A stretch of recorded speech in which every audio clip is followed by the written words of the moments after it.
Gippsland live on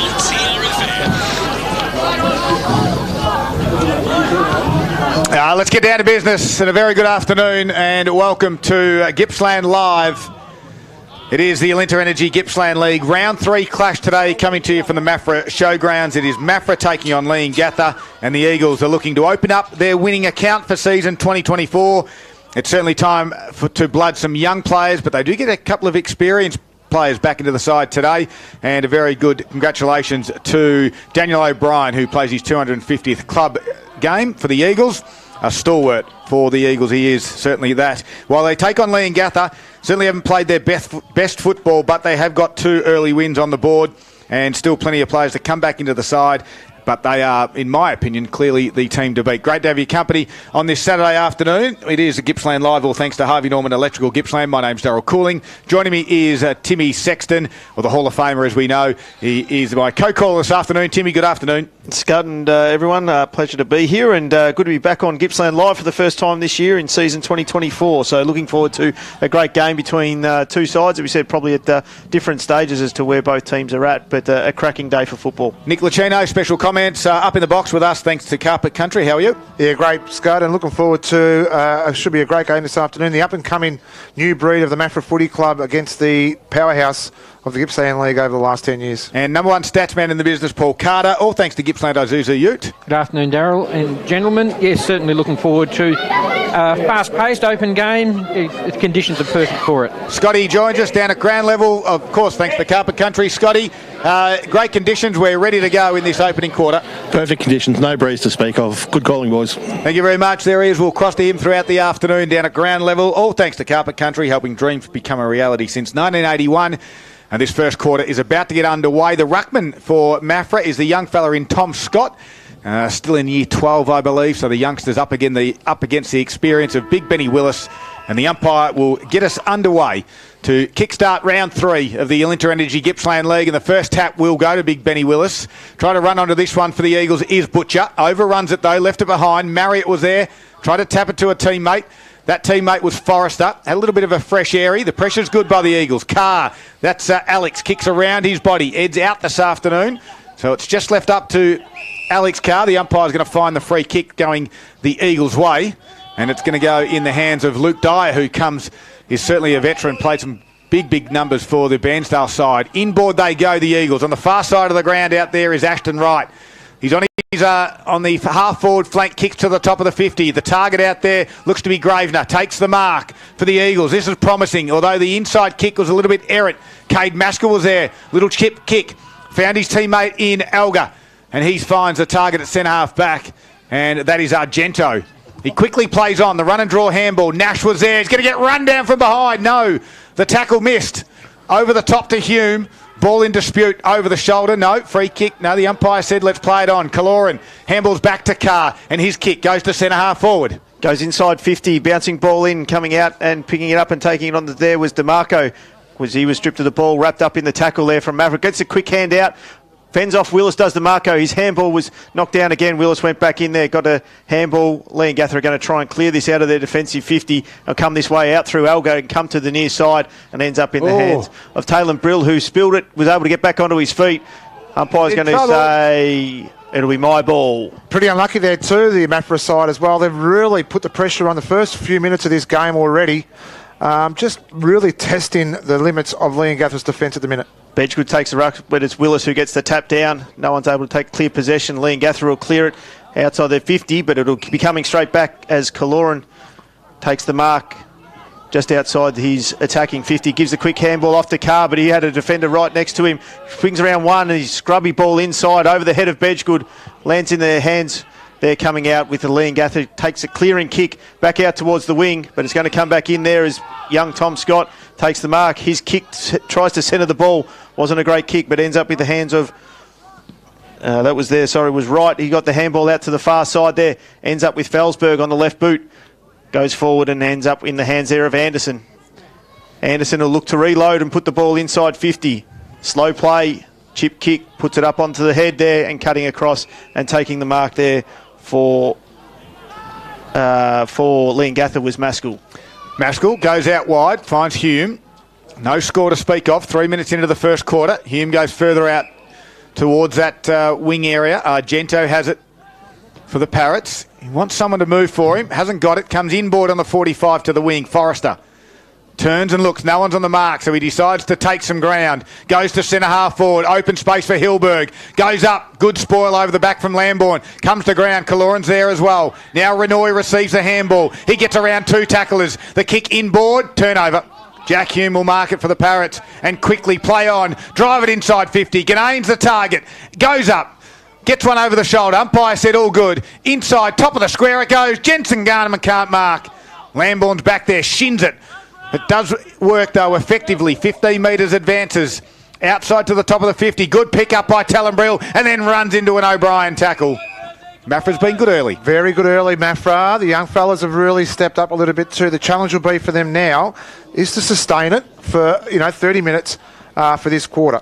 So Garnham will take the ruck duties inside forward 50 for the Parrots. Lays it out the back there for Vanderplyte. Shuffled it to no one in particular. Butcher just left it behind. Garnham goes one way. Handballs back to Marriott. Sidestep, right foot shot on goal. Oh. Marriott with class.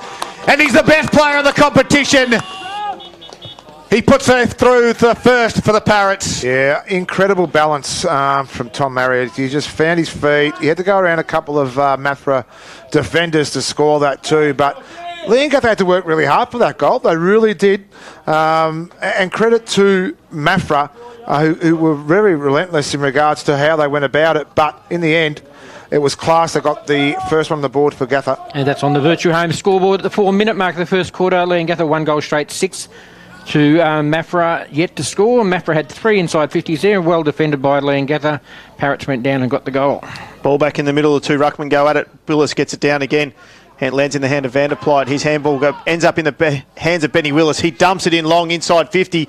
Hilberg tried to get the mark, couldn't take it. Garnham ends up in the hands of Hilberg on his left boot. Kicks it forward, running onto it. Tried to be there was Hume. He couldn't get a hand on it. And Felsberg will relieve the pressure outside defensive 50. Anderson looking up ahead. There's not much movement. He's going to have to just dump it down the line if he can, and he does. Heads towards on the far wing and unable to take the mark there was Maskell. Quick hands out, comes out there and ends up coming back into the middle into Carr. Carr looked to play on, who was able to shrug off Hanley with his strong hips there, delivers the ball inside 50, one-on-one contest, unable to get there. At the end of the ball where was Ross. He got the handball inside, comes back out and ends up here with DeMarco. Centering ball. Good kick. And great mark taken in there by your mate, Boxer. Daniel Bedgegood. I'll tell you what I do love about Maffra's game at the moment, and hopefully Scotty can clarify this in the boundary when we get to Scotty, is that they're prepared to play the middle of the corridor, like the ground. So they're really punishing the corridor and really stretching Leongatha. Scotty, thoughts at ground level? Yeah, definitely moving the ball quickly. And as Boxer said, they've come outside from defence and then gone straight back through the middle at every opportunity. Young kids really up and about. Bedgegood to try and respond quickly. He's about 35 out. Slide angle. Comes in and he's going to hang that one out to the right for a minor score. First score to Maffra. It comes at the 6 minute mark of the first quarter. The Virtue Home scoreboard, 1 behind Maffra. Leongatha 1 goal straight, 6. So Cade Maskell for the Parrots. We've travelled 6.5 minutes into the first quarter. Thumps it straight up in the middle of the ground. I like this style of play from the sides that we're seeing, and Vanderplyte was able to get it out to Forrester. He's got the handball over the top, decided to kick it in the end. Argento's got some space. Does it sit for him? It does now. The Parrots stream forward. There's 3 options. One of them's Hume. He could handball to Hanley. He picks it up, sidesteps Carr. The handball goes to Garnham. Garnham bananas it and misses everything. Boxer. Unlike Leongatha, very sloppy then as well, and Hume had the opportunity to get the quick handball over originally before he stopped and propped. But Garner was a little bit laxy-daisy, or I'll call it laxy-daisy on that kick, and it found exactly what it deserved. What about the streaming run? Oh, it's huge. From the Parrots. As soon as they went really quickly. Anderson's in the back pocket here from Maffra. He cuts back inboard, as we've said. That's where they're going to go to. Went through the hands, but came out there and got the clearing kick was Dyer. Up forward, Bedgegood went up. No free kick was there. But Scott, if he can bend down and pick it up, he's a chance to run inside 50. He is. Look at the goals. He didn't. He gave the handball away. Needed to square up and take a look at the goals there. Handball out, comes out there to Butcher. He's centering ball. And Taylor Brill will take the relieving mark deep inside his defensive 50. Slows it up, looks to the outer side again. They've had some space and success out there to have the Parrots. Argento's on his own, been busy early. Beautiful chiselling kick to Garnham. Long way from home though. Over the top to the big gum tree here at the showgrounds in Hilberg. Gets called to play on. The left foot kick will be turned over. It's gone straight down the throat of Archer Watt. Watt will chip it over the top, one of the youngsters, to Felsberg. Here's another one. He's got some pace. He handballs forward to Bedgegood. No Maffra player inside forward 50. Leongatha have got 3 defenders. He just had to stop and wait. And in the end, well, it probably worked out okay. His handball was smothered and we've got a boundary throw. I think the disappointing part too, Scott, is that I think Maffra probably had the even amount of inside 50s or even more. And they haven't made the most of it since they've got an inside 50. Correct. Box 5-3 Maffra's way. 5-point margin favours Leongatha. Ruckman go at it just outside Maffra's 50. No one takes it there, but Forrester was able to pick it up and take the kick out towards the wing. Coming through there and getting into the hands on the ball there was Wright. Swinging around the corner, he gets it back again there. And Wright delivers the ball inside 50. 2-on-1 contest though. Unable to take the mark there was Maskell. Brings it to ground. Wrapped up straight away, but the ball will come out and looking to get his hands on there is Dyer. He'll see the ball over about 25 metres out on the far side here from our commentary box. Heading into Maffra's end. We're just ticked over 9 minutes here into the first quarter. So like Felsberg and Renoy off half-back for Maffra. What a running half-back line they've got at the moment there too. One thing I do like is they're not afraid to go to young DeMarco as an option up forward as well. He presents pretty well.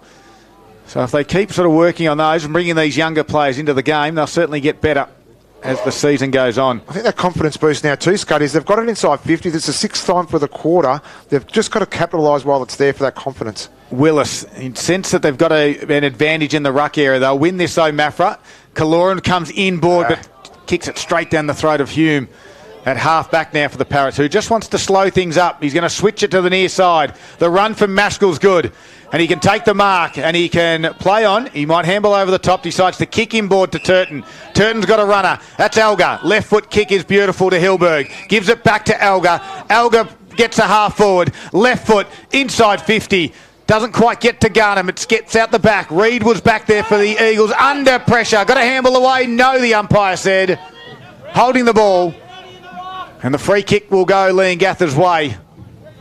Talk about young kids and run across half-back. Well, both sides have got them. They've got them, and they've got one, though. Leongatha's got one. It's called Kate Maskell. Like, he's just incredible. Cooper Elgar says g'day. And Cooper Elgar, he's not Agler, but Elgar. He definitely says g'day as well. He's running carry. His left foot's just deadly inside as well. So Jensen Garnham will have the shot on goal. Thank you very much to the Maffra committee for just dropping off some lunch. We'll get to that at the quarter-time break.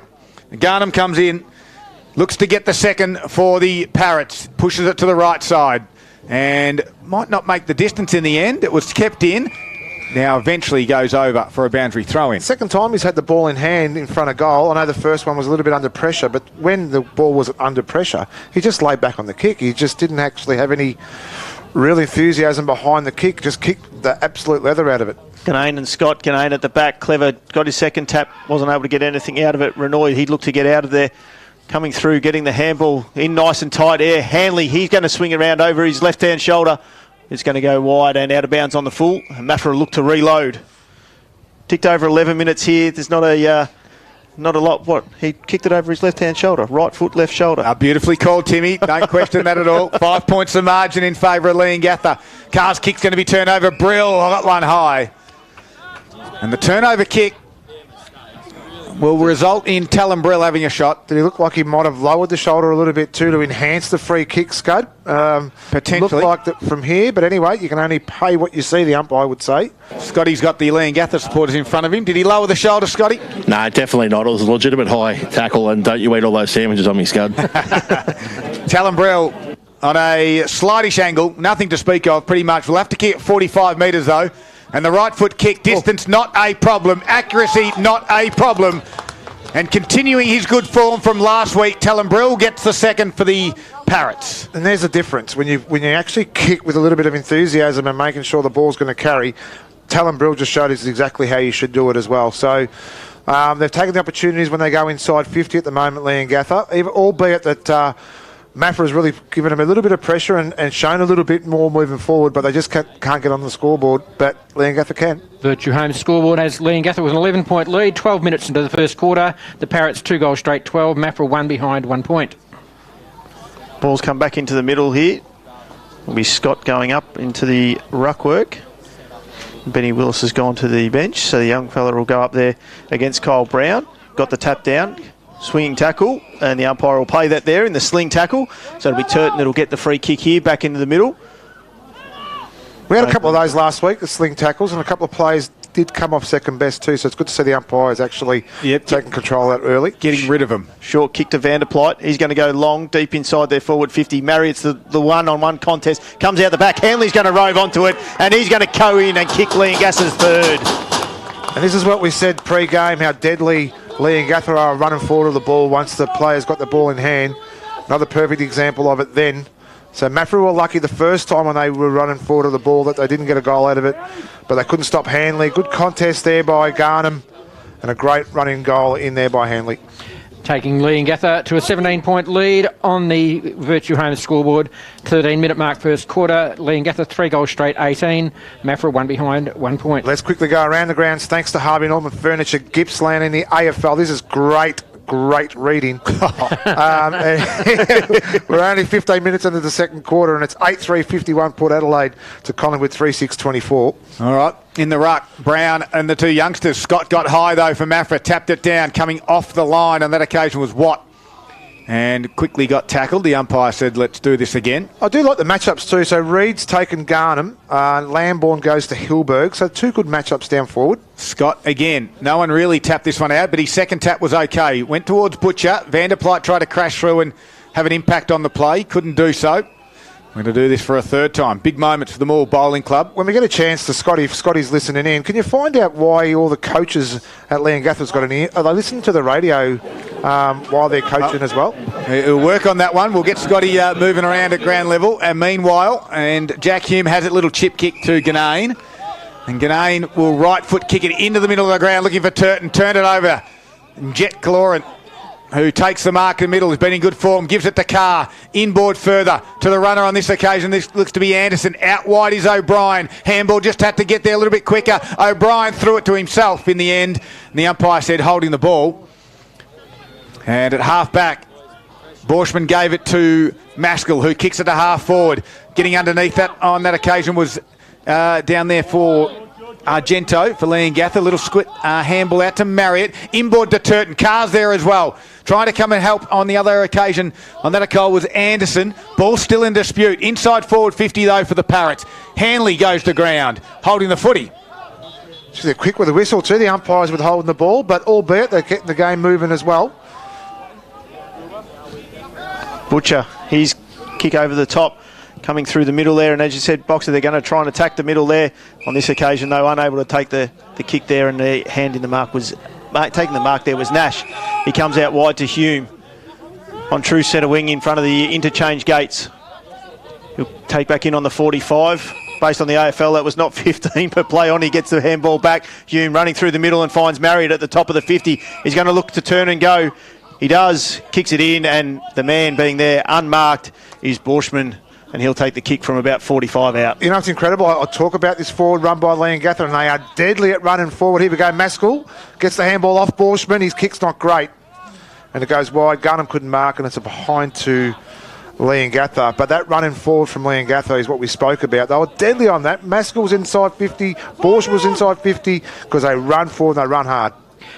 A 3-goal lead to Leongatha. Virtue Home scoreboard at the 16.5-minute mark first quarter. Scotty at ground level for us for Carpet Country. Yeah, Leongatha boys have got an internal audio system, so they're talking to the coach on the bench and they're just sitting away just to give him a bit of space. So, yeah, Boxer, they're not listening to you. Okay. I've got another one for you too. Number 51 out there for Leongatha. Don't have it on our team sheet. If you can hunt that for us as well, that would be fantastic. Scotty, as the ball gets transferred out towards half-back flank. They got some runners to the Eagles. Reed handballs over the top. Felsberg's going to get on the end of this. Gives it back to Reed, and he's under pressure. Leongatha numbers now. Willis just shoves an opponent out the way. Argento, and now Marriott crashes through one. That's holding the footy. As Caloran wins a free kick. He's been great today, Caloran, early. Him and Carr, probably their best for Maffra at the minute. Gets it out wide now to a runner in Ashton White. That's right. And now O'Brien, half-back flank. has to carry it. He's got Butcher presenting if he can get it to him. Over the top as well, there is a runner, and it's Gravener and Butcher that eventually kicks to Bedgood. We'll give it back to Butcher. Right foot kick, open spots, just going to find the target. He had two to pick from, and the one that wins out for Leongatha, that's Cooper Elgar. Gets it over to Mason McGannon. McGannon takes the bounce and goes out onto the far wing, looking for there. Coming out there is Garnham, but he couldn't get the hands on it. Maffra have got the three players, but he's done well to get back on top of it, Garnham, and the umpire will come in, and we'll have a ball up. Jet Kaloran 8 disposals at this stage. Alex Carr 6, both playing very well for Maffra. McRae in number 51, Scud. Thank you very much. Young McRae who comes into the side, Trent McRae. So for those out there that are listening, he did have number 32 listed, but he will be now in the 51. Willis got the ruck tapped down. Quick kick forward, ends up in the hands there of Argento, and he's wrapped up straight away. Leongatha side here of the centre square. We've just ticked over 18.5 minutes into the first quarter, and it's the Parrots leading by 3 goals. 2 ruckmen go at it again. Young Scott got the tap down there. Quick kick out from Kaloran. Goes up into a one-on-one contest. Hume, he tried again, couldn't get his hands on it there. Hanley came out with the handball to Elgar. He was wrapped up straight away. And we'll have a ball up here in the centre square. Margin sits at 18 points, Leongatha's favour. 19-minute marks of this first quarter for Virtue Homes. 3 unique display homes now on display at Broadway Boulevard in Traralgon. No one can really win it from this contest, although Marriott stood up in it, gave it to Willis. He tried to get it to Turton. Eventually at ground level, Flixer somehow gets the handball out to Hume, and all of a sudden Leongatha in heavy traffic are going to clear this out. Borshman gives it to Elgar. He's been busy. Little chip kick is nice to Forrester. And that's what the good sides do. It bobbles around, no one's really in control, and then all of a sudden Leongatha, through a chain of handballs, are able to win it, clear it, and now they get it inside forward 50. And Garnham's got a good sit. Reid was over the back, couldn't complete the mark. His second effort was okay. Marriott tried to tap it to himself as well. Butcher decides to kick it off the ground. Renoy now gathers it, kicks around his body, and Brown drops the mark though.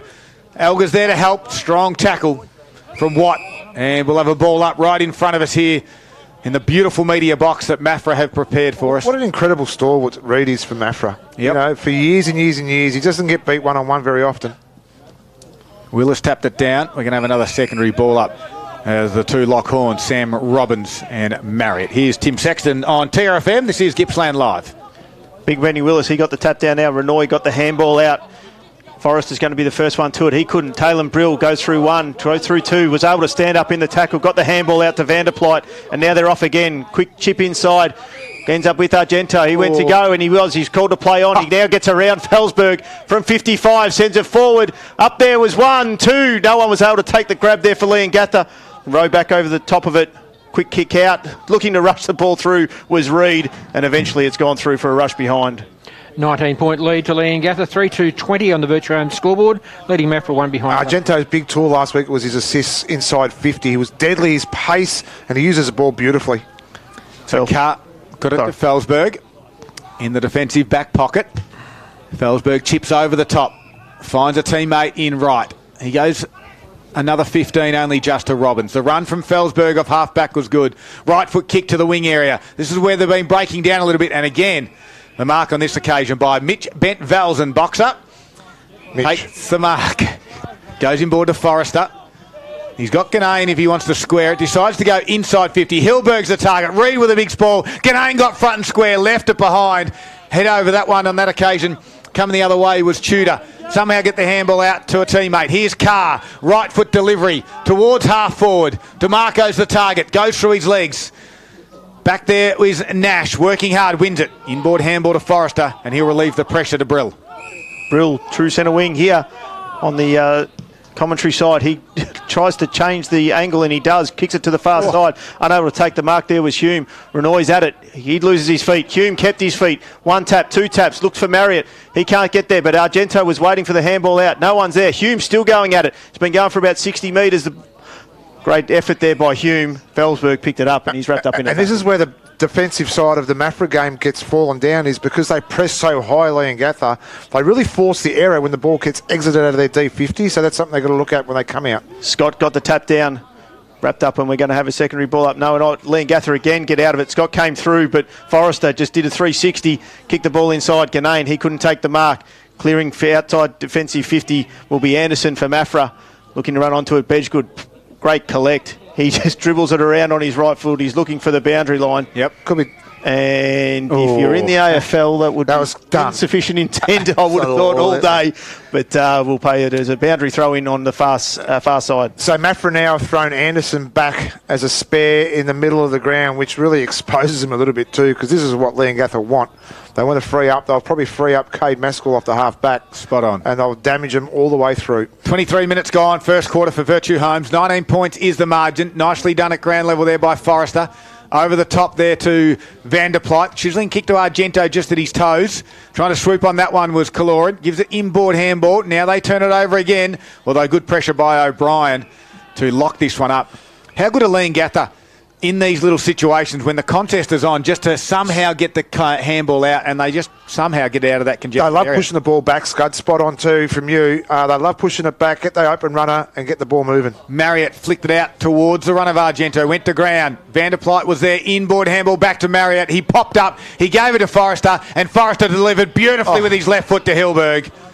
Does not get much better than that from a stoppage. I was going to mention too, I wonder if we're taking Forrester's numbers this afternoon, but he has been on song. Like every time the ball's on the overlap, he's the one they link up with straight away with that damage and left foot. There's a couple of half-back flankers they've been linking up with. He's one of them. Hilberg's left foot kick directly in front. Does not miss. Beautiful kick. And Leongatha got 4 in the opening quarter, and the margin's out to 25 early. Yeah, the scoreboard's not really helping Maffra's plight here as well. I think if Maffra could have got that goal, they would have been happy with the 3-1 coming close into quarter time. But again, the class of Leongatha, the way they use the ball, open space for Hilberg to run into, and the kick was just as good. And it's a 25-point lead to Leongatha on the Virtue Home scoreboard. 4-2-26 to Maffra, 1 behind 1 point. 24 and a half minutes played. Just keep an eye on Jack Ganane, boys. His trainer's been out to him twice and he's now taken himself deep into the forward 50. Right hand injury, I suspect. All right, thank you very much for Scotty down at ground level. All thanks to Carpet Country this afternoon, helping dreams become a reality since 1981. Trying to win this out the middle of the ground was Robbins. Gets it to the outer side, a teammate in Will Ross. The runner half-back, I like this fella, Felsberg, with a neat kick to the ruckman. And he gives it to Scott, who gives it back to Felsberg, who ran on. Inside 50, kicks nice. And neat, does it find him? It does. It's Sam Robbins on the outer side of the ground. This Felsberg's got some pace. He's got some attack. Good. Very good. And I like him. He's been one of the better performers for Gippsland Isuzu Ute in the first quarter for the Eagles as Robbins comes in, leans back on it to the teeth of the square. And Maskell takes the uncontested mark for the Parrots and gets it to Borshman. Borshman, he tries to clear the defensive 50, but coming through there was Renoy. He's going to run onto it and wrap Borshman up straight away in a strong tackle. And that's good pressure there by Cave Renoy to keep the ball deep inside their 50. And Maffra will be wanting to get that score before quarter time. Ruckman will go at it. Big Benny Willis stands, gets it tapped down. No, he just taps it to himself, collects it, and then delivers the ball outside defensive 50. Wrapped up in the tackle there was good work there coming from Stables. It was from Maffra. Kicking the ball inside 50 was Butcher. And coming through and taking the strong uncontested mark again was Maskell. And they go again, the Parrots. Here they go, straight through Vanderplyte. He get the handball off and ends up there coming through from Littlejohn. Taylor Brill takes the mark on the far side. He's looking to come back inboard and then he decides to stay outside there into Hume. Jack Hume, a little bit stagnant. He's going to come back, centres the ball, and it'll end up in the hands here of Cooper Elgar. He's going to come back out to this side. Ends up Maskell. He's got another one out this way if he wants to. He doesn't. He goes a little bit straighter and ends up with Forrester. And Forrester, he's going to, there goes the quarter time siren. What do you reckon, Boxer? He's going to be about 65 out when he's got to have to have his kick. He's a beautiful kick. He comes our contender for, and if he gets this goal, this will be the winner of the Zambrero goal of the day by a country mile. Go the Torp, son. Go the Torp. Go the Torp. As he comes in, Forrester, he's setting up to go the Torp. This will be good. On the left foot from about 60 out. He'll be kicking it from inside the centre square. Oh, no. He hasn't got halfway near it, and that's going to be quarter time here at the Maffra Showgrounds with the Parrots well and truly in control. 4-2-26, leading Maffra 1 behind. It's a 25-point margin at quarter time. It is Gippsland Live on TRFM across Gippsland and the Valley, and it's all thanks to Harvey Norman Electrical Gippsland.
In the Gippsland League, Wonthaggi 3-4-22. They lead Morwell 3 straight 18.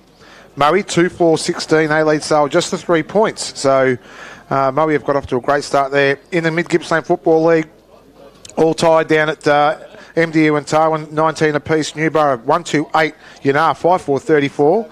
Thorpedale 3-3-21. Ballara 5-3-33. Tura 5 straight 30. Hilland 3-3-21. And Morwell East 5-6-36. to Stony Creek just the 4 points. North Gippy not too bad. 50% strike rate at the moment.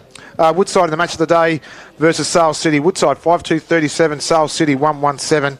Glengarry 3-1-19. Hayfield 6-3-39. And Cower 3 straight 18. They trail Yallourn North 3-5-23. All right, second quarter about to get underway. As we said here, it is Leongatha leading by 25 points, and it'll be Willis and Scott to do the ruck duties. And the umpire gets underway. Scott with the Maffra Eagles taps it down, but picking that off was Van der Plyt to Marriott, out to the run out wide. It looked to be Bent Valzen, inside 50 to Hilberg direction, gathered it, handled straight to the opponent though. Coming the other direction there was Tudor. They're in a bit of trouble. Kick around the body. High kick in the end from Trent McRae right to the goal line. Can the Parrots get an early one? Ball still in dispute. Head over the football. They want to rush this one through to the Eagles, and eventually it was helped over the line by Ashton Wright. And it's a minor score to open up this second quarter for Moe Racing Club. It's 4-3-27. Leongatha, 1 behind, 1 point, Maffra. So Carr receives the kick in. Wants to come towards the boundary line. He's got Felsberg. Does he keep it in the field of play? Well, he's marked. He couldn't complete it. And Tallenbrill will slap it and put it over for a boundary throw in right in front of the corporate boxes here at the Eagles' Nest. And, of course, both of them are full. It's great to see a past player back entertaining. Sam Fleming's back with it, entertaining some guests down from Melbourne. I'm sure they're enjoying their day here in Maffra. As trying to win this one is Kaloran. And then lost the footy and then gave away the free kick. Littlejohn for the Parrots. Has it. Forward to centre for the Leongatha side. They go short towards Hume. Hume, he plays on quickly. He delivers the ball inside 50. Out on the lead there is Garnham, and he takes a strong mark. He's going to look to the centre it, I would have thought. It's a tough pocket there. He's about 45 out. He's called to play on, and he does. He sets it up to the top of the square. One-on-one contest coming through there. Taking the mark, Marriott. And no, hasn't been paid by the umpire. He had 3 grabs at it. The umpire will ball it up right at the top of the square here for the Parrots. Going up, doing the ruck work there. Coming through, Ganane. He comes flying through off the pack and puts it through for a goal for the first one of the quarter. And they just like to move hard forward, especially in a stoppage situation as well. They get numbers behind the ball. When you've got a bull like Tom Marriott who can protect the goal side, and you've got Ganane that comes off the other side of it, of the play, you're never going to stop it. And once the ball comes to delivery like that, they really make you pay. Might be an early contender for the Zambrero goal there, boys. 5-3-33, the Leongatha score on the Murray Racing Club scoreboard. Maffra 1 behind, 1 point. Talk about a tale of two ends. There's only 2 minutes to go in the AFL, so thanks to Harvey Norman Gippsland. The Pies now are 9-9-63. Port Adelaide's just put the cue in the rack. What? They're still on 8-3-51. Wow. So it's a really big comeback in the last 10 minutes. Ever since you gave that update. And I could have done that because Marty's down there and I just didn't think she could hear it. Anyway, so it's fine. Margin at 32 here, back to the middle. Scott taps it down. Try to crash through was Carr. Forward, backwards handle it was by Butcher to his teammate in Kaloran. He goes backwards to Renoy. Can they find a target by foot? No. Butcher left it behind. Van der Plyt there for the Parrots. Over the shoulder handball from Watt was okay. Butcher, now they get it inside forward 50. Can the leading target? They do. That's better play. DeMarco takes the mark. Directly in front, 40 metres out. We'll have to kick at 45. I've liked his game today, DeMarco. He just really presents very well. He protected the drop zone then too for the mark. Now, did the great man Adrian Burgill wear 44 here at Maffra? 77. Oh, it's close. I knew it was a double-figured number. But thanks for that, Paul. You could have just said, yeah, but I'll find out. But anyway, DeMarco. No, hang on. There's similarity, and he did wear a long sleeve. DeMarco in the famous number 44, just been compared to the Maffra great of Adrian Burgill. And he's kicked a barrel upside down, drop punt out of bounds on the full, missed by 15 metres. Let's continue on with the similarities. Burgill wore a long sleeve. Yes. He kicked left foot, Yes. but he didn't kick like that. Right? I reckon occasionally he might have. No, not very often. DeMarco, Hey, Bergs. I'm sure he'll have another chance for his shot on goal. He's a good young kid coming through. Cade Maskell will bring the ball in. He's called to play on. And Borschman, he wasn't able to take the mark. Kept it inside, forward 50 there from Maffra. Coming through Bedgegood. He's going to stand there and wait and try and get their hands on it. It's bouncing around. That's over the shoulder, and the umpire has seen it coming from behind, and a free kick will come out there to our man Argento, who was all over it there in the first quarter. He switches the play to go to the other side through Bence Velsen. Boxer. Oh, no, that was all right. You put an S in there. No, it's a Z. Brill, he'll get the free kick as well. Need to go lower in these tackles here to the Eagles. Comes back in and into the safe hands of Maskell. Comes back inside to Elgar. True centre half back. He gives the handball off. Maskell on his left foot. He'll come out wide here and ends up with Tom Marriott. Go wide. He's looking to go back inside on the 45. Call for it. Elgar goes over the top of his head. Ends up in the hands there of Ned Hanley. How good's your half back line when you can go Elgar, Maskell, Elgar, the ball comes out. Hanley chips it over the top. They're holding on to the football nicely. Argento. Now he's got Elgar in the middle. A beautiful kick. Elgar in stride. 55 metres out to the open forward line. Easy as you like. And it's down inside there. Is it Bent Velden? It might be McGannon, actually. Yeah, it's McGannon. So Mason McGannon has taken the mark all on his own. That was beautiful build-up by the Parrots. When you move the ball that quick, you catch defenders flat-footed, and exactly what Leongatha did. They caught Maffra napping, and a big chance here for McGannon. So Mason McGannon from 45, slightish angle, right foot on its way. Umpire moves slightly and says it's missed.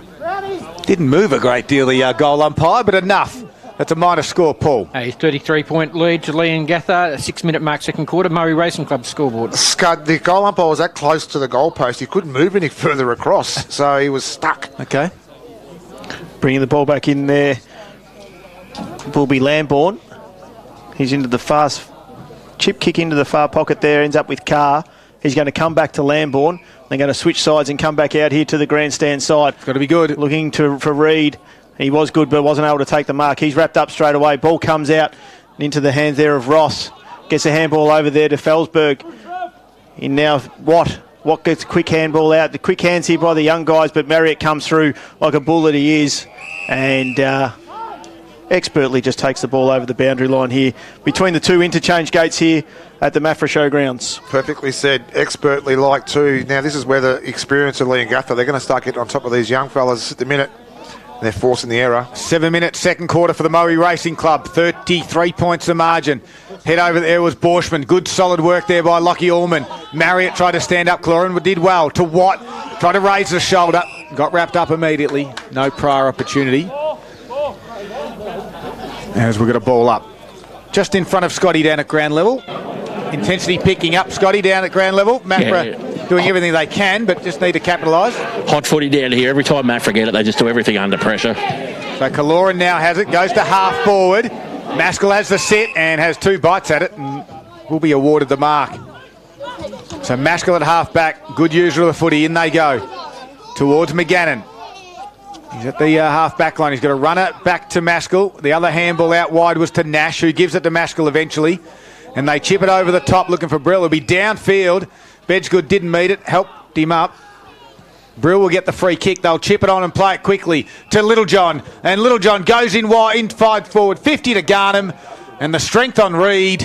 And in a blink of an eye, again, they've got another shot on goal. The transition from half-back is just superior at the moment. I sort of sit here and wonder how opposition coaches go with Cade Maskell. Like, every game we manage to call Leongatha, he seems to find that space. I know Maffra's thrown a player behind the ball, but it just opens the gates up for Leongatha to do that. 8 minutes into the second quarter, 15 kicks and 7 marks, Maskell. Unreal. The Gippsland Azusa Ute as Garnham comes in, slight angle, distance no problem.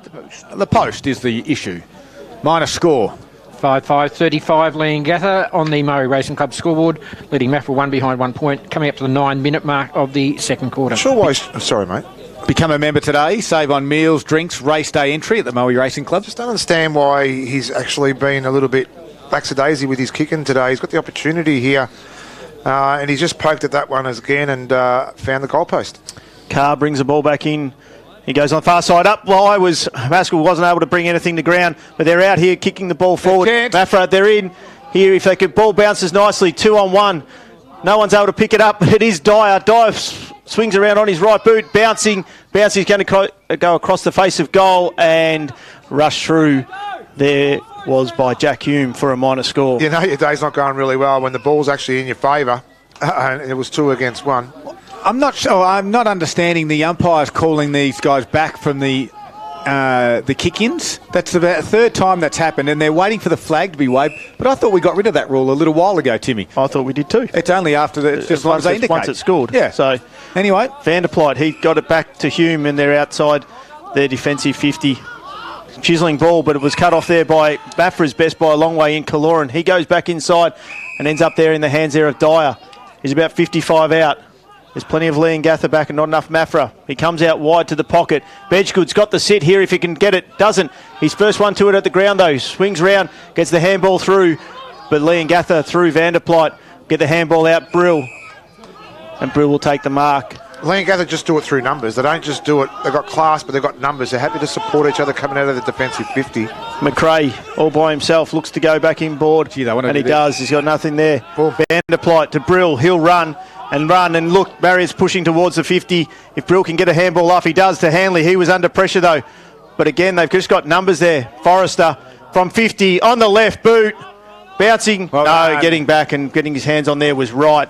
And he's forced through for a minor score. Leongatha now 5-6-36 on the Murray Racing Club scoreboard. Maffra 2 behinds, 2 points. 11 minutes played, second quarter. These young kids of Maffra, I know that the scoreboard says a 34-point margin, but these young kids of Maffra, I tell you what, they've got something. Yep. And if they can keep them together, of what's going to come through, the fourths and the thirds are both very good at the moment. But this is good experience for them. They're holding strong at the moment. Elgar, though, at half forward, gives it to Brill. Brill will put it back inside forward 50 for Leongatha. Garnham will go back. Couldn't complete the mark. Umpire said play on. Here's one of them. Felsberg gives it to Kaloran and another one. And they release the outlet kick. They've got Cade Renoy outside 50. He can mark, draw the handball to a runner. And that runner drives his foot into it. He gets it towards half forward. Free kick will go in the way of Maffra. Stables will be the one that's on the end of it. Goes towards Bedgood, but they're lining up in front of him. And Borshman takes the mark. He wants to move it quickly to Elgar. And now they've got numbers in the middle. Can Butcher get back and cause the Argento fumble? He does. O'Brien swoops on it. Gives it to Scott, who drives it to half forward. Scott drives it to half forward. 1-on-1 contest. No one was able to get a clear mark out of that one. And the umpire will come in and we'll have a ball up. And you hit the nail on the head there. It's too, Scott. It's a great learning opportunity for the Maffra side too, but it was that defensive run from the midfield of Leongatha that cut that off because Bedgood was on his own and their work rate actually accounted him to a stoppage. Scott was able to get the tap down there. Coming through, getting his handball out was Robbins, but it's cut off there again through through the Parrots, and they're going to go out on the far side there through Argento, who's been everywhere. He's looking for someone. He wants to go inboard. He's going to go outboard again. And Hanley will take the mark. True centre wing. He comes inboard though, looking for and finding, not able to find there was Forrester. Getting the hands on there though was Ross. His handball out ends up coming through to Robbins. Robbins with the quick hands to Carr. And he goes out onto the far wing, looking for and finding Renoy. He's got a runner over the top if he can get to him.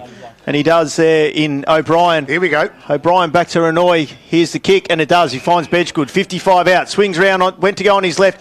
And then the handball was cut off there, coming through by Leongatha. Got the handball there, though, was DeMarco. He was able to pick it up. Quick kick inside. And the umpires are going to come in here and have a ball up. 50 metres out from the Maffra goal. Everything's just hard here for the Eagles at the moment. Scotty, down at ground level, you've got a bit of company down there from the successful reserves boys. Yeah, found a few mates, Scuds, but they're not sharing their chips. I'm sure they will. There's no sandwiches left either, mate. Ty Hall next to him, not sharing his chips with our man at ground level. Meanwhile, we're going to have a shot on goal for Maffra in Archer Watt. Renoy had his name written all over the Zambrero goal of the day. If he had that overlap handball go well by Bedgood, and it did it. And that's where I'll play the selfish card because I had him picked to do that. So Archer Watt, a recruit out of Bairnsdale, come down looking for some senior experience, and he gets just that with the Eagles. He's a hard-at-it player, will certainly develop well from 48 metres, puts it on its way. And he needs a bit more developing on these shots on goal. That one misses everything out of bounds on the full. Paul, what are the inside 50s? It would be triple to 0, wouldn't it? Not this quarter. 6 to Leongatha, 4 to Maffra. Okay. It seemed a little bit more offsided than that. 34 points the margin. All thanks to the Moe Racing Club in this second quarter. We've travelled 14 and a half minutes. Betzfelsen, he got the kick to McGannon, and he came back inboard and fined Vanderpleit. He comes through to Hanley. Left, then right. McGannon, he takes the mark here. They're still at half-back flank. They're just so methodical about how they move the ball. Vanderpleit, he comes in and finds the open player there in Elgar.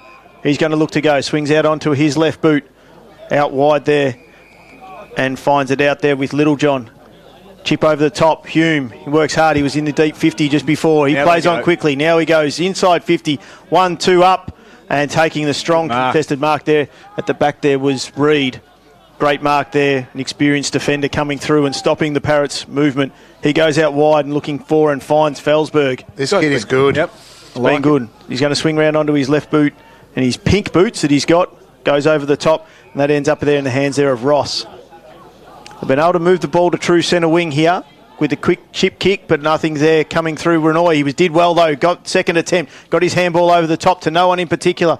Found space, ends up with DeMarco. He comes back inboard and getting the handball coming back through, and unable to see there from the Eagles, but quick kick inside 50, one-on-one contest. Bedgood's on the lead, but good closing speed there came there from Betzfelsen, and now the Parrots will take the relieving kick and come out here to this side through Elgar.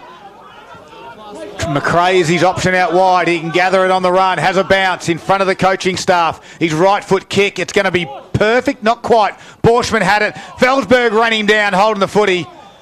I tell you what, I want to know if this Felsberg is under 18 still, or if he's as progressed into open age football. But either way, I'm coaching the Gippsland Interleague under 18 side this year. Oh, super just coach. Keeping my eye on a couple of these youngsters from Maffra. I think Felsberg might be just outside of my range, I think. Just had a change of footy, Scott. Have we? All right. One's not right. So Felsberg squared it out to Lambourne. He went further afield out wide to Ross. They've transferred the footy from one side to the other. Have they got some open space? Over the top they go. Nicely done. It's in the hands of Wright. He can chip it further afield. He's got a target there in Stables. Can't complete the mark. Now Leongatha gets some numbers. Vanderpleit gets it to Littlejohn. They go to Lindsay. Back to Littlejohn. And he kicks it backwards to Maskell. Why wouldn't you? And Maskell will hold things up. Not sure he's happy with the new footy, to be honest. He went inboard. They've done this all afternoon. They take the risk and the reward is high. They get it inboard to Borschmann. Numbers everywhere. Argento at centre half forward. Handball's off to Turton. Turton runs himself into a little bit of trouble. No one tackles him. He lost the footy. He picked it back up. Still got a handball away. The ball's at their centre half forward. Argento has his head over it, and the umpire now will ball it up. Scott, I reckon that the reason why they changed the ball was because of Maskell. Okay. He was kicking the absolute leather off it. So that's why they've changed the ball. 34 points the margin. 17-minute mark of the second quarter.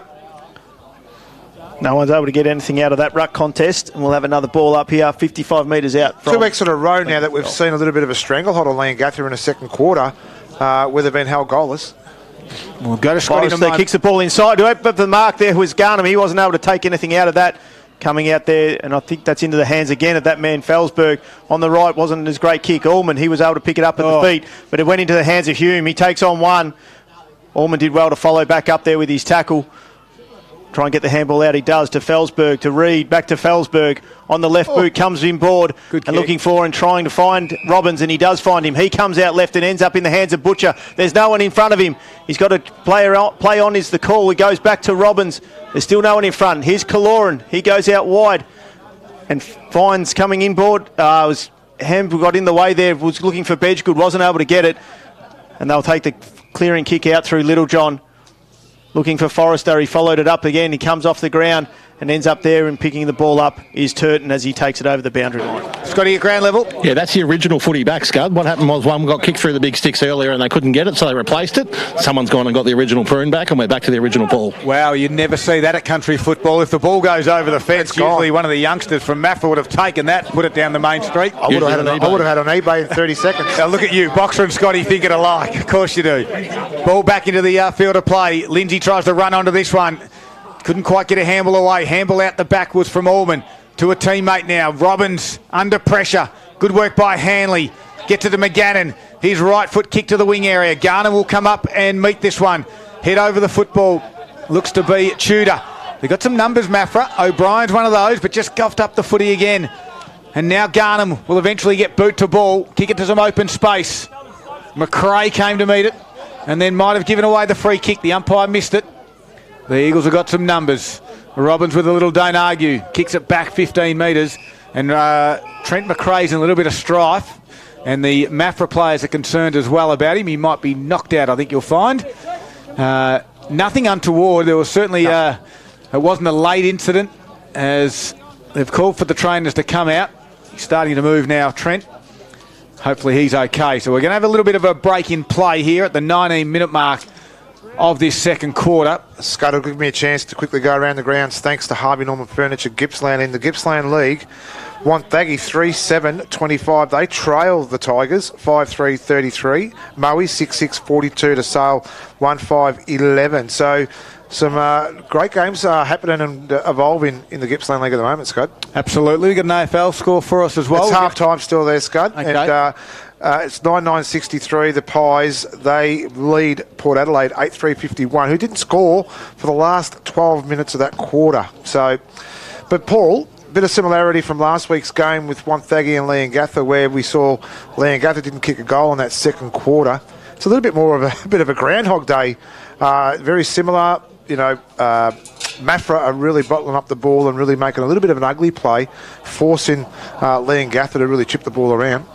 Yeah, you're right there, Box. The only goal we've had for the whole quarter was Jack Gannane's snap from the bounce up there. It's 1-4 to Leongatha. Maffra have doubled their score from 1 point to 2 points this quarter. All right, so as we have a bit of a break in play. Might have an egg sandwich. Trent McRae is down. They are attending to him out there. We have seen him move around a little bit at ground level, but they're going to take obviously all precautions with him. Just obviously doing the checks of the neck and back area as well, and making sure that Trent is okay. As we said, there was didn't seem to be anything untoward. There was a contest that occurred. There was no sort of big hit. He sort of made a play on the ball, and the ball sort of come out of that. Craig Renoy was over that time. The ball sort of poppled out, and then play continued. And we noticed that he was still down. So both the sides have come close to the boundary line. They're certainly not allowed off the field of play. The coaches aren't allowed on the field, but both Leongatha and Maffra are having a little bit of a huddle now and having a bit of a chat. So it is the second quarter. As we said, it's the 21.5-minute mark of the second quarter. The score at the moment stands at Leongatha 5-6-36. Maffra are 2 behind. And hopefully what we might do, if Kelsey is back in the studio, we might get her to organise a bit of an ad break that we might be able to go to in a moment, just while they're organising that.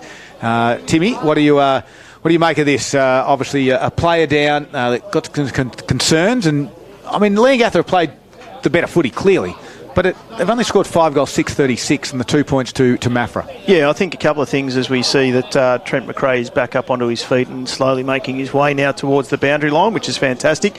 But applause go out to obviously our all the trainers and everyone that volunteers their time for the clubs that do a great job to make sure that all these players get on the field and on the netball courts every week and take all the precautions to make sure that they're all okay. But it was smart play by the coaches to bring the players over into the 2 bits of shade that are at the ground while it is obviously fairly warm out there today for them in this. So we look like we're going to get back underway pretty shortly as McRae comes over the boundary line. We won't have to go to that. We won't go to that. I know she's frantically working behind the scenes, but we won't have to now as the umpires are about to get us back underway. We think probably about a 4 or 5 minutes added onto this quarter, so it's going to take us into about the 30-minute mark. As the umpire's just waiting for everyone to get back on, we can see Trent walking near us.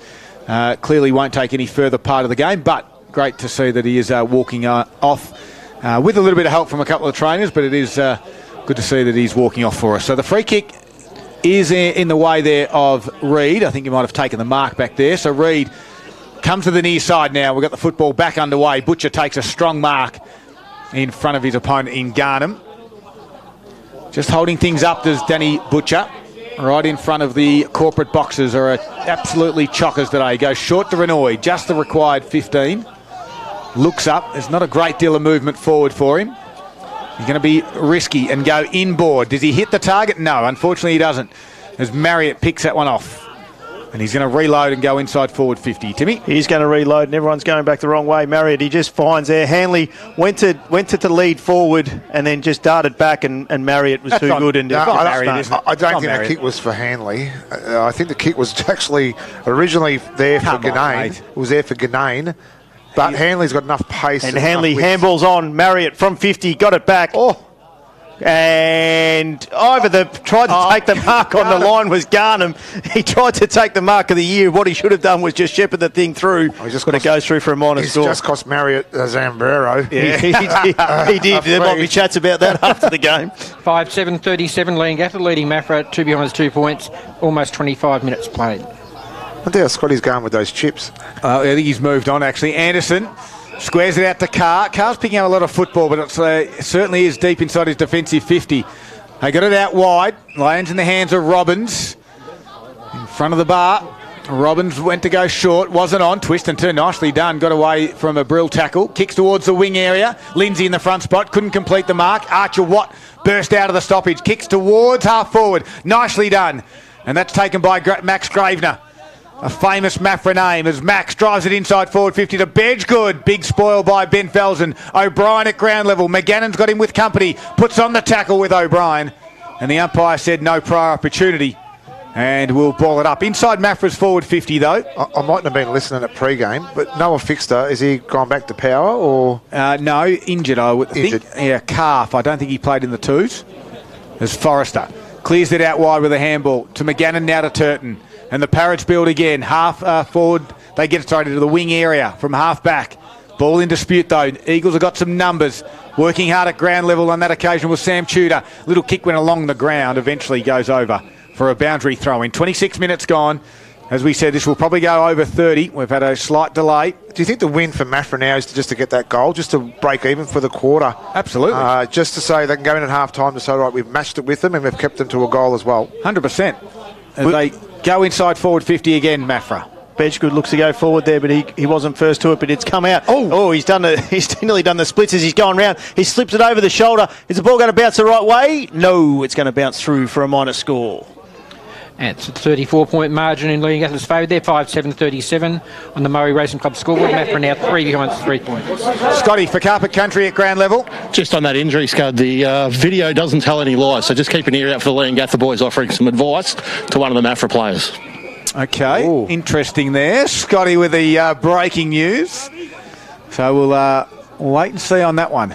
Turton's got it at the half-back flank. He goes out wide to Little John. On the far side, slow build-up, but we've seen Leongatha do this, and then they've all of a sudden come through and were able to split the Eagles apart. Argento, he was at the fall of that ball, coming through there and picking it up, able to get his hands on it there. Wrapped up in tackles here by the Parrots. They've got 2-3 at the tackle, and the umpire will come in and ball it up. We probably need a bit more enthusiasm when we're calling out Nick Argento. I think it's really important that you really add a little bit of slur into that bottom end of that name. Are we going southern Italy or northern? Southern. All right. Butcher from the stoppage, quickly wrapped up by Forrester. Anything with an O south, so Lacino, all that sort of stuff. So Argento. We're looking for there. How's Nick giving us some pronunciation lessons? Just trying to help, trying to do me a bit. Here's Argento. Forrester kicks around the body. Top of the square that it goes. Ball in dispute. Ganane's there. Will handball off. Gives it to Ben. Oh, no. Vanderpleit sprayed it. And from 15 metres out, it was Turton, in fact, and he loves a goal too. It's a minor score. Now to 5 goals, 8-38 Leongatha, leading Maffra 3 behind 3 points. Shame that Turton couldn't put that through. You could have had a call from the grand final a couple of years ago, Scott. Yes, absolutely. Is it Turton? It's Turton. So we've got, again, the umpires called it back. Not sure what's going on with that one. We need to have a chat to him at half-time and just let him know. Well, umpire advisor for the league, Peter Carey, is actually here today, Scott. So we might just go and ask a question. We might send Scotty out there to ask that question. Absolutely. And a nice mark again by Cade Maskell. Certainly the key to this game is the half-back for Leongatha, although that kick is turned over. And Butcher takes the mark, just wants to slow things down. 28.5 minutes gone. Second quarter for Moe Racing Club. 35 points is the margin. As Boxer said, Leongatha's only kicked the one. If Maffra can get one late, they're going to match them. and just even the quarter. As quickly they get it to the near side of the ground to Maffra. A little chip kick over the top to try and find Reid. And he got shoved in the back. The Maffra supporters want the free kick. Last 7 scores in this match have been behinds. 5 to Leongatha, 2 to Maffra. There we go. Has sort of turned for the worse. As we've got a boundary throw in. Willis and Scott will go at it again. Scott tries to get front position. Big Benny over the top. Marriott comes through. How good does that look? Marriott from 50. If he can hit the target, he can't there though. But running onto it and able to get his hands to it. Hilberg.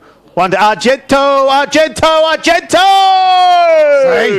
That is a Zambrero goal of the day for Argento. See how it brings a lot of enthusiasm into what he just did then too. And right on half time. You're kidding me. What a reward for effort that was too for Nick Argento. What a quarter he's played. What a game he's played. 30 minutes it ticked over and it finished with an absolute highlight. The Zambrero goal of the day contender to Nick Argento. And that leaves us with a score. Leongatha at half-time 6-8-44. Maffra are 3 behind. It is a 41-point margin going into the break. And, of course, we've got a half-time wrap coming up very shortly. It is all thanks to our half-time wrap, all thanks to Gippsland Mowers. We're going to cut it up. We're going to dissect what happened in the first half, all thanks to Gippsland Mowers. You are listening to Gippsland Live on Terra FM, and it's thanks to Harvey Norman, Electrical Gippsland.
Welcome back. Half-time's been and gone. And all we do is win, win, win, of course. And it is Leongatha 6-8-44, leading Maffra 3 behinds at half-time. Scotty has been down at both clubs during the break, and he's also walked into the umpire's room as well. Scotty, for Carpet Country, what'd you find out for us? Yeah, you guys were quizzing the number of kick-ins that were called back, so I went down to chat to the umpires, and what it is the players can be in the protected zone 15 metres around the square as long as they're making an effort to leave the space. So if your team's kicking in, so Leongatha kicking in from full back, any Leongatha player within 15 metres has to be making a concerted effort to get out of the space. And in this instance, apparently they weren't. So pretty simple question, pretty simple answer. Yeah, makes sense. And that's what's been going on. All right. Did get across both rooms, a much happier Maffra rooms at half-time than at quarter-time. Pretty content with their efforts in the second quarter. Leongatha rooms, they've asked their players to keep taking the game on, keep working the ball across the half-back line. They'll obviously be down a rotation, though. We won't see Trent McRae back on the park for the rest of the day. Thank you very much, Scotty. All thanks to Carpet Country, helping dreams become a reality since 1981. That clears things up. It does a little bit. Scotty. Yeah, it was. It's about time he's actually done something he's supposed to do. Timmy, that's a bit of a question. That's a bit of a question, isn't it? Is what's the intent of getting out of that area? That's probably how does the umpire actually say, oh, yeah, he intended to get out? Yeah, or he wasn't. No, it's the same as if it's around the ground where they've got to make an effort to get out of the protected area. So even if they're in the protected area, as long as they make a 45-degree run out of it, the issue is that if you're the opposition player, you can't be in that protected area. Yeah, just pay the 50. So you've got to. So that's why they're saying you can't have a teammate just hanging around there because it's an advantage that you should be able to have. Now that we've brought it to their attention, we won't have any in the second half. None, not one. We can only hope. I want to see Maffra really shut down that half back line of Leongatha this half, especially early in this first part of this third quarter. Really nullify Maskell and Elga's game influence. Well, let's have a look at it. Scott and Willis will be the ruckman again to get the third quarter. Good tap by Scott, down to Butcher, goes to half forward, and Lindsay tries to work hard at ground level, got wrapped up immediately, and we'll have a ball up. Carr started on half forward, normally starts in the middle of the ground. Carr's had 13 touches, but we want to see him around the middle and driving him inside forward 50. For me, he's had a lot of touches in the back half of those 13. He gains a lot of yardage, doesn't he, Scud? He's a beautiful kick of the footy. Have him in the middle of the ground, get the ball inside 50, and really to put a little bit of pressure on the Parrots' back line. Well, speaking of him. I was going to say, speaking of him, he was at the bottom of the pack there, and he won for his efforts getting down there. As Willis gets the handball out, Marriott tried to get the quick hands, wasn't able to get anything flowing through that. Renoy, he got tackled and taken to the ground. Coming back out here through Ross, gives the handball up, but ends up with Turton. He gets the handball off to Hume. Back to Turton, wasn't able to get it with one bounce too. There's Felsberg, quick hands, great work. Ends up with Danny Butcher. He goes out wide on his right foot in a one-on-one contest, and there comes Maskell coming through with the fist to get it over the boundary line. I tell you, young Scott, the ruckman for Maffra, what future has this guy got? You know, it's just incredible. The only thing that's probably his little doubt, he tries to manhandle Big Benny, Big John Stud, Willis. Oh, don't worry, the kids are not forward in coming backward, or not backward in coming forward, whichever way you look at it. Doesn't matter. They've all got confidence, but Leongatha on this occasion go forward. Great rundown tackle from behind, and the umpire hasn't paid it. Are you kidding? And now Leongatha go inside forward 50. If they get a goal out of this, they are robbed, Maffra. Grabner goes to ground, and they are. Ganane's going to swoop on it and kick the goal. I'm going to erase it from Leongatha's scorecard. They shouldn't have got that one. Umpire? There's boxers yelling out of the window. Are you kidding? 2 minutes into the third quarter, they've got to pay that one. Wow. Jack Ganane becomes the first multiple goal kicker of the match. His second goal takes Leongatha to 7 goals, 8.50 on the McDonald's Gippsland scoreboard. A 47-point lead over Maffra. Copybook. 3 behind 3 points. Copybook rundown. Yeah, Perfect tackle. And you could see the umpire in the end go like he got a handball away. The problem was he'd taken 5 steps, got tackled down. He was on the ground, and then he got rid of the handball. It's called holding the ball every day of the week. Just that reward for effort does deflate the confidence of players as well. It's just one of those things. Got it? just keep an eye on Jack Vanderplyt, guys. He put a bit of GST on a tackle in the midfield earlier, and he's got up a little second hand. All right, thanks for that. Ball comes back to the middle. Willis with a big tap forward. Trying to run onto there. Marriott left it behind. The ball bounces in all different weird, wonderful ways. It's the best thing about this game. You're never out of the contest. As Hanley says, I'll go pick it up. Handball over the top to Vanderplyt. Coming the other way was Felsberg. Wins it. Nice little handball out to Kaloran. I like the kid as he kicks it a half forward. Open space now. The run just eludes Gravener. And then it eludes back the other way. Cooper Elga. Gravener got a chance to go the other way. He now has to put a tackle on. That was from Stables. And Cooper Elga, after Boxer called him Algier last week. Agler. From the stoppage, Ross tries to work hard, gives the handball back to Cloran, slipped over, still got a handball away. Turton left it behind. That was Cade Renoy, gave a quick one to Felsberg, inside forward 50. Bedgood taps it on. Can they get it to O'Brien? No, they can't. As the ball still pobbles around. Big tackle on Nash from Bedgood. Didn't have the footy. Leongatha win the free kick and the advantage. Hume over the top to Argento. Back to Hume. Hume coming straight through the middle. Gets the handball to Hanley. He keeps his arms clear. Wrapped up in a tackle by Renoy. And that one's paid holding the ball. Even though he got the handball off. That was probably more a handball out. Absolutely. Renoy, he got the kick forward over the top of the head. Wasn't able to take the mark there. And it'll come out through Brown. He goes one effort, two efforts. Back onto it, and into it was Elga. He got the handball out to the far side and coming through and taking the marker. He's dropped what he should have taken there. Was Hilberg. Comes back through, and Maskell, he'll take a relieving kick, and he does, and he goes to come out to the far side here, and the mark there is taken by Lindsay. Lindsay will look to reload, and he does. Coming out here, Garnham on the lead, and it's nicely taken on the chest. He swings round onto his right foot, chips up over the top, looking for Vanderplyt. Wasn't able to take the mark. Here's Renoy going at it. Scott, he's done well. Steps out over the top. Quick little kick down low. It was a bit of a scrubbing kick. Unable to pick it up there, but getting through some hands there was Gravener. You get the handball out to Butcher, trying to kick back into the middle. It's 2-on-1 contest. They're putting each other under pressure. But Watt's going to come out with the free kick. Advantage being paid. O'Brien delivers inside forward 50. Coming out. That was exactly the same thing as a push in the back, but wasn't able to be paid to Brown. He goes back for a second effort, dives on the ball. No one's able to get it out there. Carr stayed down low. He played for the free kick. Nothing. Umpire calls play on. And Maskell here in the back. And that'll be for descent. 50 metres, and I reckon that'll go against Carr. Yep. Yeah, I think he... double, I reckon. This might be 100. And you know what? He had probably every right to dispute the decision. I don't think his aftermath description of it later on may have been the way he should have gone. It was certainly a double. We'll get a shot on goal, Tim. And Maskell, who's had a field day in the back line as he normally does because no one wants to man him up, he's going to come down and have a set shot for goal from about 40 metres out, pretty much directly. And we've got to remember back a few years back, he was a deadly half-forward goal-kicking machine, so he's not going to be too frightened in front of the sticks. Absolutely, he's not. Just about 6 minutes gone here in this third quarter. Maskell, after the 100-metre penalty, he's gone from the deep defensive 50. He's going to come in. He's taking forever to get started. Here he is. He's about to cross the 50. Going to kick from about 45, directly in front on that left boot. Goes forward. Goal umpire does not move, and he puts it straight through the middle. That's the thing we spoke about at half-time. I think what Leongatha do need to get better at is that killer punch. And I'm only in round 3, I get that. But when you're in that position where you can put sides away and you're sort of still fumbling through it, this is where they'll really step up the ante now.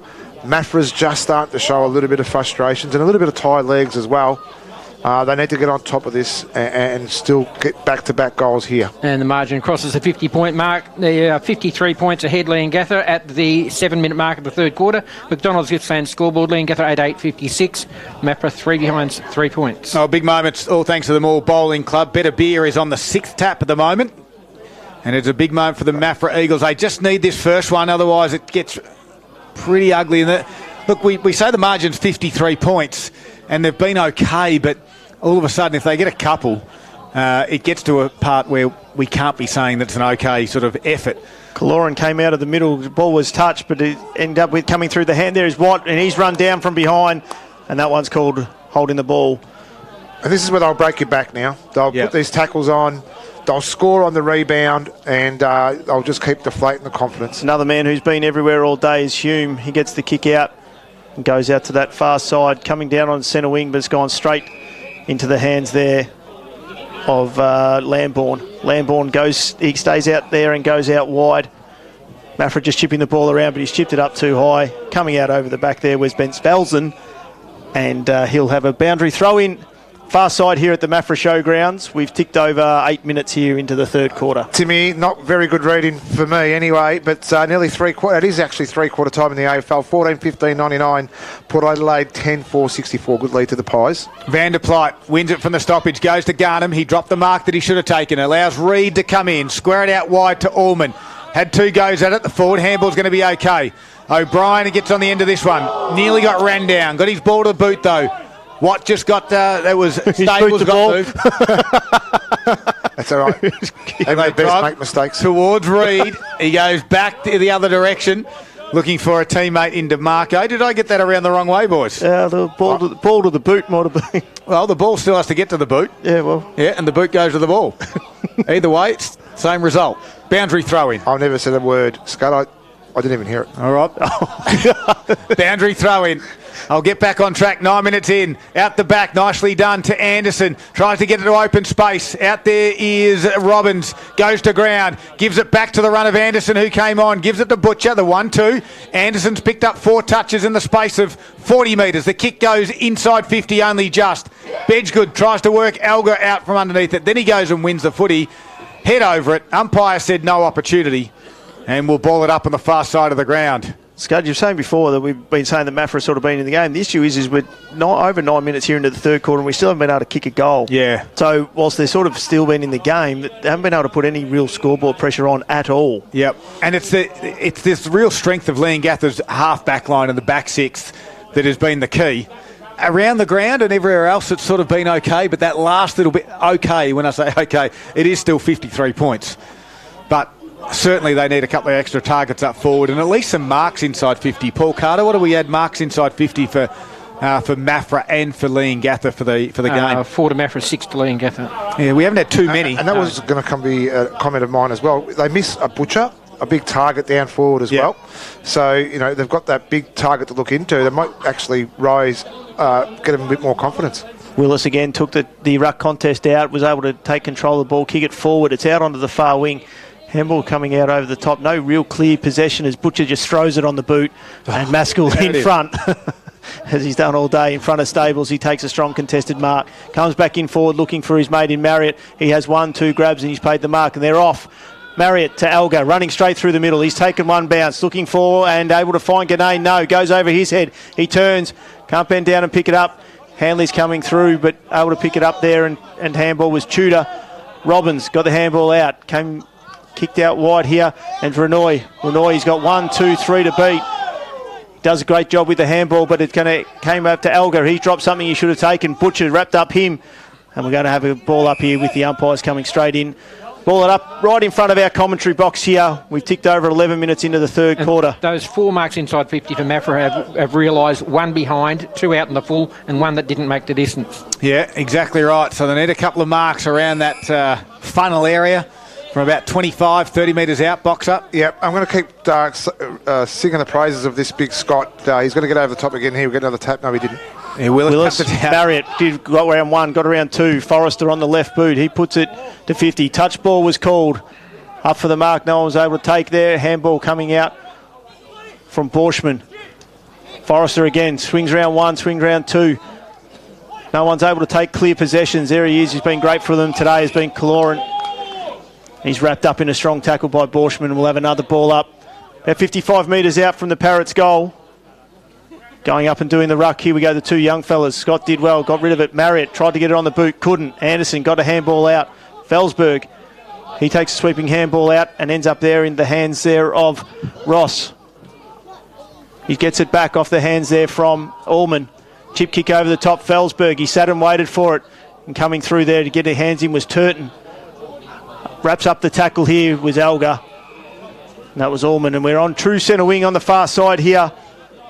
12 minutes gone here in the third quarter, and it's the Parrots by 53 points. So if there's one thing I want to do today before we go home is squash this fly that's in the That's drawing big bananas. Here is one. There is just one.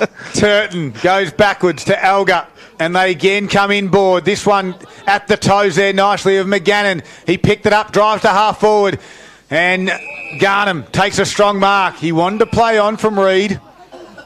Umpire said you didn't go just yet. That was a good call by the umpire too, because it did look like Garnham wanted to go. So Reid had every right to actually stop the tackle, stop the run. Drives it inside forward 50. Talon Brill will go up and mark at his chest. Turn around. He thinks he might be a little bit too far out to score. And Brill will go over the back. Does it get to McGannon? Oh, it didn't quite. He tried to kick it off the ground. Lambourne pushed him and the ball over for a minor score. On the McDonald's Gippsland scoreboard, the Big Mac is the original mouthful, but it's one kind of flavour now. It comes in three sizes, the Mac Junior and the Grand Big Mac. 8-9-57, Leongatha, 3 behind, 3 points, Maffra. Carr kicked it into Hilberg. Should have got a free kick, didn't. Ganane on the left hand. Gannon tries to snap it round the corner, nothing there. And the ball's going to roll through for a minor score. 55-point margin, 8-10-58, Leongatha on the McDonald's Gippsland scoreboard. 3 behind, 3 points, Maffra. Almost 14 minutes played third. Just wonder, boys, whether it might be worth Maffra rolling Joel Lambourne forward to try and break up that lack of goals on the scoreboard. Yeah, exactly right. I mean, he does have a bit of a target he'll present and lead, and it's just at the moment they've got all young players down there, so they might want a little bit of experience. They get it there. Bedgood's on a long lead. The problem is he's at half back for the Eagles. Looks up, he's got Reid on, finds him. Reid will have Kaloran if he wants him. Goes in that direction, just sort of sat on their head a little bit. Kaloran has to fight hard at ground level against two Parrots. And a good tackle on Hume. Not rewarded, though, from the umpire, and now we'll have a stoppage. You're right, Scud, too, because it's that second and third line behind Bedgood. Once he's marked, they haven't got that option to go further down the field. So, again, he's gone 20 metres forward and it's crowded a stoppage already. Big tap out there was from Brown in the running the open space of Marriott. Tapped it, then got tackled, tried to look for the free kick. Close to the boundary line, over it goes.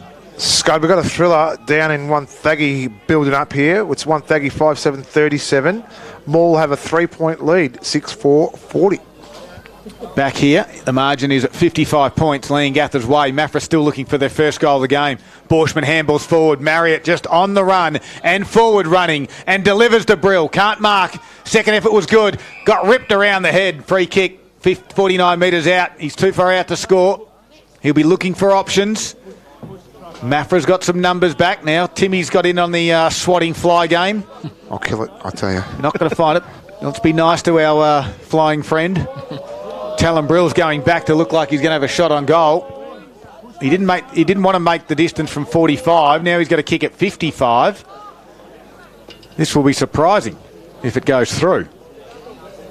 Far side of the ground, kicking, and he goes short. They waited for the lead. You knew it every day of the week. Jack Ganane just waited and waited, and then he presented when the hole opened up. You knew that Talon Brill was going to pass it off. Absolutely, and when he didn't do that only a few minutes ago, Tudor looks like he's done himself an injury in that contest as well, and it might be the afternoon done for him because he knew straight away and he's running off the ground. So hopefully all's well there, but he knows his body better than anybody else, Tudes. Jack Ganane's got 2. He'll kick it 40 metres out. Won't be an issue now with the distance. Accuracy, he's on a 45-degree angle. He walks in, deliberate approach, right foot on its way. He wanted to come back, and it does, yes, only just. And he snuck it home for Ganane's third of the afternoon. This is what they're really good at, Scud, and that's sharing that ball inside 50 to their best option as well. So Brill knew exactly what he wanted to do, and I'm sure his teammates did too, and Ganane's lead was good, strong and hard. What I like to see out of these forwards is when they put their arms out and not use their chest and do the right fundamentals to mark inside 50. And now we're at a 61-point lead for Leongatha at the 16-minute mark of the third quarter. McDonald's Gippsland scoreboard, Leongatha 9-10-64. Maffra 3 behinds, 3 points. Scud staying with the Gippsland League as well. Murray's really come out to play this afternoon. They're 11-6-72. They lead Sale 4-8-32. So back here, Maffra Showgrounds this afternoon. Great to have your company on TRFM. This is Gippsland Live. It's thanks to Harvey Norman Electrical. 2 young guns go out. Big Scott gets the big thump out. Nearly goes to half forward. Unable to come through there was Gravener to pick it up. We've got a ball that's going to be wrapped up here in the centre square. Wonthaggi have taken the lead now there in the third quarter. It's 43-40. Thanks to Harvey Norman Furniture. Marriott, he was tagged but wasn't able to get anything there. Ross, he wasn't able to come through. Ball keeps being tapped around there. Van der Plyt, he's looking to try and get it out. No one can get anything clear out of here. The umpire's going to come in, and we'll have a third ball up. Here's a stat. Paul Carter. Yes. How long has it been since Maffra's been held scoreless? Goalless, I should say. Goalless. I'll check that up for you. I know you will. Scott over the top, does well, gets the tap out. Coming through and picking the ball up there was Watt. He came back and was looking for O'Brien. Couldn't get his hands on it though. And coming through was Lambourne. He's gone well, but Van der Plyt cut it off there. Quick hands. Alga to Hume. Hume from 60 delivers, looking for Ganane. 1-on-1 contest. Good body work. Ball comes to ground. Well done there by Anderson. Got the handball, but coming through and ending up with Ganane. He delivers the handball over to Brill, and it's another one for the Parrots. Yeah, great play then too. Again, they share the ball around. Great work there by Ganane. Probably my only critical thing on that, even though they got the goal, was Ganane's body work was perfect. He just didn't hold that mark when he made beautiful position, but he was good enough to follow through, tap the ball on forward. Again, forward runners, Brill was there, and they finished off. Taking the lead out to 67 points for Leongatha, 19-minute mark third quarter. They are 10-10-70, leading Maffra 3 behind 3 points. And answered your question box, not in this league. So not it's before 1960. Wow. Very impressive boxer. No. That's a nice question. Yeah. What's more impressive is Paul Carter just being able to rattle that off within 35 seconds. No, it's common knowledge that happened. It's expected. It's actually not knowledge that boxer actually comes up with those good questions as Leongatha go forward again. Van der Plyt tries to get it to Hanley. Renoy had the spoil, but front and square there was Hilberg to kick around the body. Ganane might get one here. Lambourne did well. Gravener was there. Great work by Hanley. He was just in the play a couple of moments ago. He ran on, got to the next contest, and Ned Hanley gets another one. He's got 2 the afternoon, and welcome back to senior footy, Ned. And this is when the middle of the ground gets on top, and we're waiting for these floodgates to open, and that's 3 on end now. I'm pretty sure there for the Parrots, or 4 on end, 5 on end. 5 in the quarter. 5 in the quarter, but 3 on end in the last probably couple of minutes. But it's 11 on end, if we're being honest. Yeah, yeah, but it's not a stop-start like we've seen with what Maffra have been able to do. And just through their midfield, through the bullocking and hard work of Marriott, is unreal. 3 in 3 minutes, so... And it's 11-10-76 on the McDonald's Gippsland scoreboard. Leongatha 3 behind 3 points, Maffra. Johnson from Maffra will go up against Big Benny Willis. And Willis gets the tap down there. Both players slipped over afterwards, though. Coming through Turton, he's tapped it in front. He's kept it in front of him. Going to run in through it and try and get it there was Hilberg. O'Brien, he got the kick out. He's coming wide. Allman will lead the chase against Ganane, sorry. Wrapped up in the tackle there, coming through. Allman, he's going to throw himself back at it, and he does. Hanley puts his head over the ball, does well, spins out of it, wrapped up in the tackle by Carr. Handball comes out. Van der Plyt, he's wrapped up straight away. And the umpire's going to come in and ball it up. Hilberg's coming off, guys. Looks like a left shoulder or a left arm injury at the moment, so we'll have to keep an eye on that one for us, Scotty, while you're down there. Also got one on Maffra too. We'll get to that in a moment, but they try to win this clearance out. They get it out to Renoy. He'll have to kick a higher one around his body. He doesn't go a great deal of distance. Little John with the spoil. Robbins at ground level tries to sit on it and then hold it in. Might be in a little bit of trouble. The umpire says no.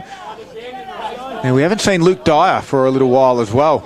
No stats this quarter at all. No, and I don't think he's been out there at all either. So, again, Van der Plyt from that stoppage barrels it to a dangerous spot. Brill comes out. There could have been a free kick. They're looking for a free kick down there as well to Garnham, but in the end, it doesn't matter.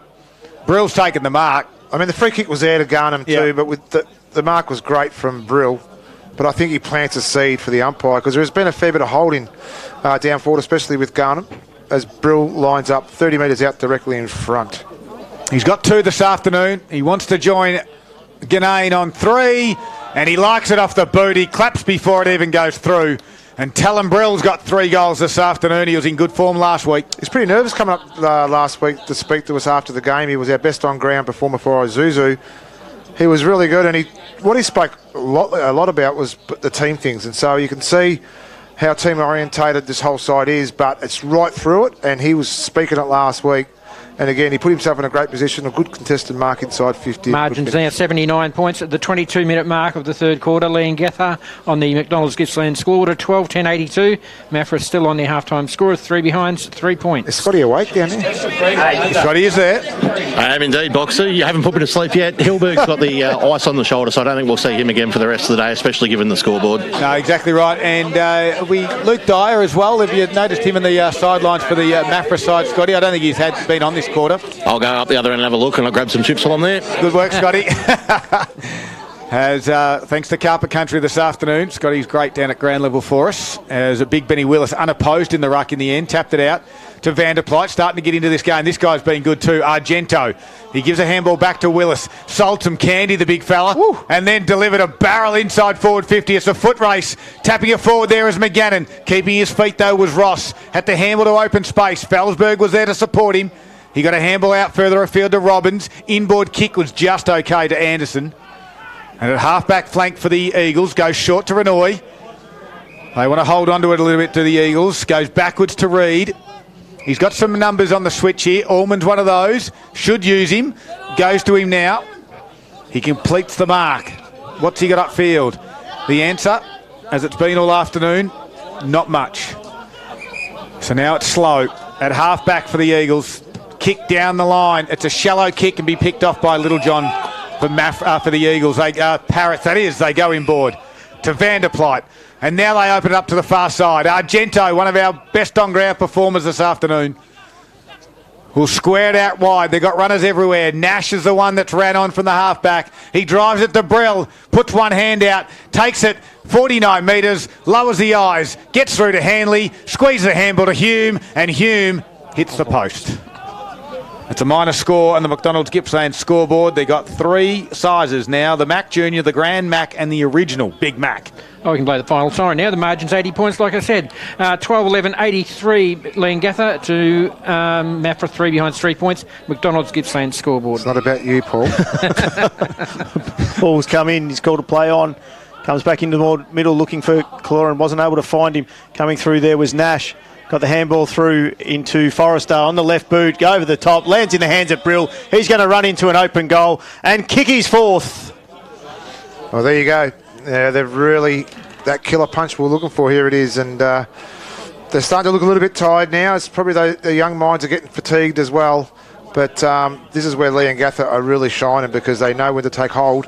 And I'm sure that the three-quarter time huddle from the defensive side of it is we're going to keep these guys goalless. That's our goal for the rest of the afternoon. So it's 7 goals this quarter to Leongatha, taking him on the McDonald's Gippsland scoreboard to 13-11-89, leading Maffra 3 behinds, 3 points. Scotty for Carpet Country. Yeah, Dyer done for the day, mate. He's iced up and Lambourne's just come off cramping in both calves, so I'm not going to go back up the Maffra bench or they might put me on the field. Ball back to the middle. As Willis again gets this tap down to Marriott. This is a training drill now. Handballs out the back to Littlejohn. Now to Forrester. Left foot kick to half forward downfield. Scott, don't think he meant it. Littlejohn's going to go to the big ruckman. Marriott's going to go to him as well. Come on, boys. They need to separate. Bedgood's going to come in and help the youngster as Garnham goes inside 50. Brill will mark on his chest. What a burst here by Brill. Yep. Absolute huge. Talon Brill has kicked 3 in the quarter. In 6 minutes. Oh, Maskell's at him as well. 6 Come minutes. on, lads. Let it go. Look at the scoreboard and have a look at everything else around you. So, Talon Brill, the free kick was there. That was about it. They can stop this little business going on now. Talon Brill's lining up for his 5th goal. We've got a good angle on this one from 45 metres out. Right foot kick. Oh. What a kick of the football. It is through the middle of the ground, goal square. And the umpire did not move on that occasion. And Brill's got a handful. Just want to remind the Leongatha players that Daniel Bedgood stepped into the ring only probably a month ago. Maybe they were watching. Maybe, but I tell you what, I still wouldn't want to face him one-on-one. But, you know, it's one of those things. There you go.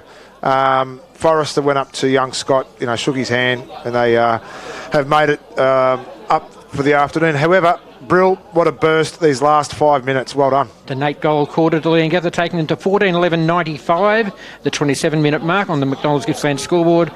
Maffra still 3 behinds. Scott wins the tap out, down towards Carr, right foot kick to half forward. It's going to bounce into open space. Brown's back there first for the Parrots. Taps it to himself. And now Bedgegood has to come in and win it and get shoved over the boundary line for a boundary throw-in. 27 and a half minutes gone in this third quarter. Absolutely, and Brill's kicked the last 3 for the Parrots to give him his 5, as you said, Scud. As the ball will come back in, 55 metres out from the Eagles' goal. They'll be looking for something before three-quarter time. Scott did well, got it over the back. No one was able to take it clean, apart from the Parrots there in Turton. He delivered the ball forward. Brill, there's that man again. He's wrapped up by Reed. He's not letting him go this time. And we'll have a ball up. Back in the centre square, right in the middle as we tick over, about to tick over 28 minutes here in the third quarter. Willis and Scott will go at it again. Scott got the tap down there. Forrester just threw the boot in, wrapped up into a tackle, and in the back is going to be a free kick, and it's going to go to Carr. Looks for the handball and does. Finds Renoy. Renoy delivers the ball inside, looking for Bedgegood. Going to get over the top. It does. He isn't able to grab it, but he's able to pick it up as a second effort. Great work. Kaloran, he's able to bring the ball inside, straight through the hands, ends up with Elgar, and the Parrots are out again through Marriott. They've got middle. Absolutely Hanley. They're just running everywhere, the Parrots. Delivers straight forward and into the hands there of McGannon. McGannon looks to go forward. Marriott's barking instructions as to where he needs to go. He goes out wide. And Hume, geez, he's been good all day too. Quietly just going about his business. Handball over the top. Argento gets a handball through. Turton, he's left it behind, but he's good enough. He's got enough time to go back and pick it up. And then he raffles it off as to who he kicks it to. Forrester from 55 out on the lead, looking for Garnham's over his head. Allman and Garman going at it. Allman, he's just going to tap it along, and he's quite happy to see the boundary line. The kick was good by Forrester. I think the timing of Garnham was just a little bit off because he ended up running past the ball. Some of their field kicking in general play is very good from the Parrots. Everyone just turn off social media in the next 10 minutes because the Magpie Army is going to be up and about. 14-18, 102 to 11, 8:74, 10 minutes to go in the last quarter. Ganane did well, got the ruck contest. Turton, that's holding the ball all day, umpire, and he eventually paid it. And Butcher's put his hand up and said, thank you. He handballed it, though. He did after 5 minutes. Butcher will take the relieving kick from the back line. He's looking for someone. He calls them there. Coming up forward and coming through, Maskell took the arms play on, said the umpire, Ben Spelzen. He's wrapped up straight away. And we'll have a ball up here right outside our commentary box as Harry Stables is a bit slow to get up there with his right shoulder. So Willis and Scott.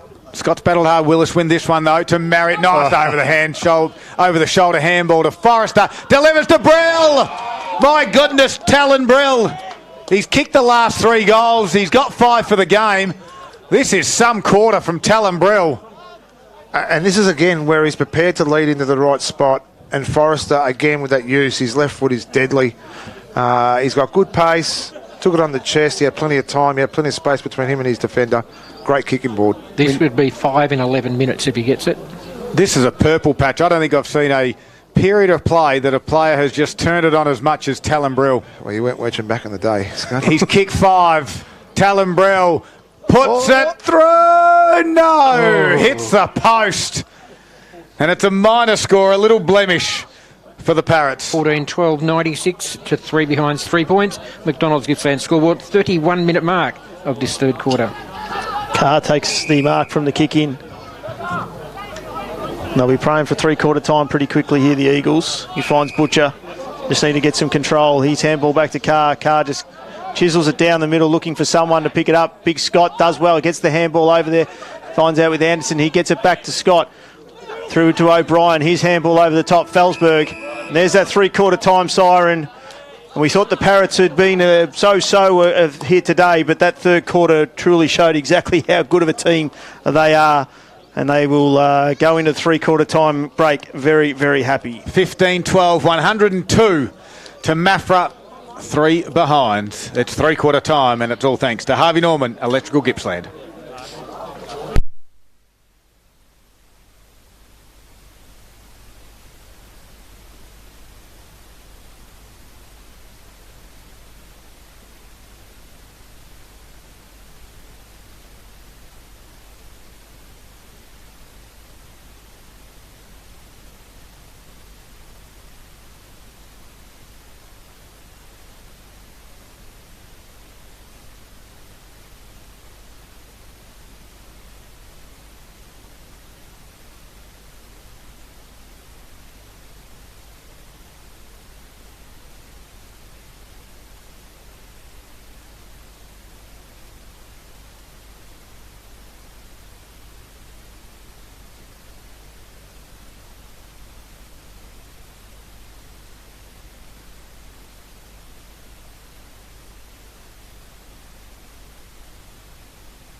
the players we're following, Jet Caloran's had 21 disposals to three-quarter time. Alex Carr 17, 16 to Cade Renoy.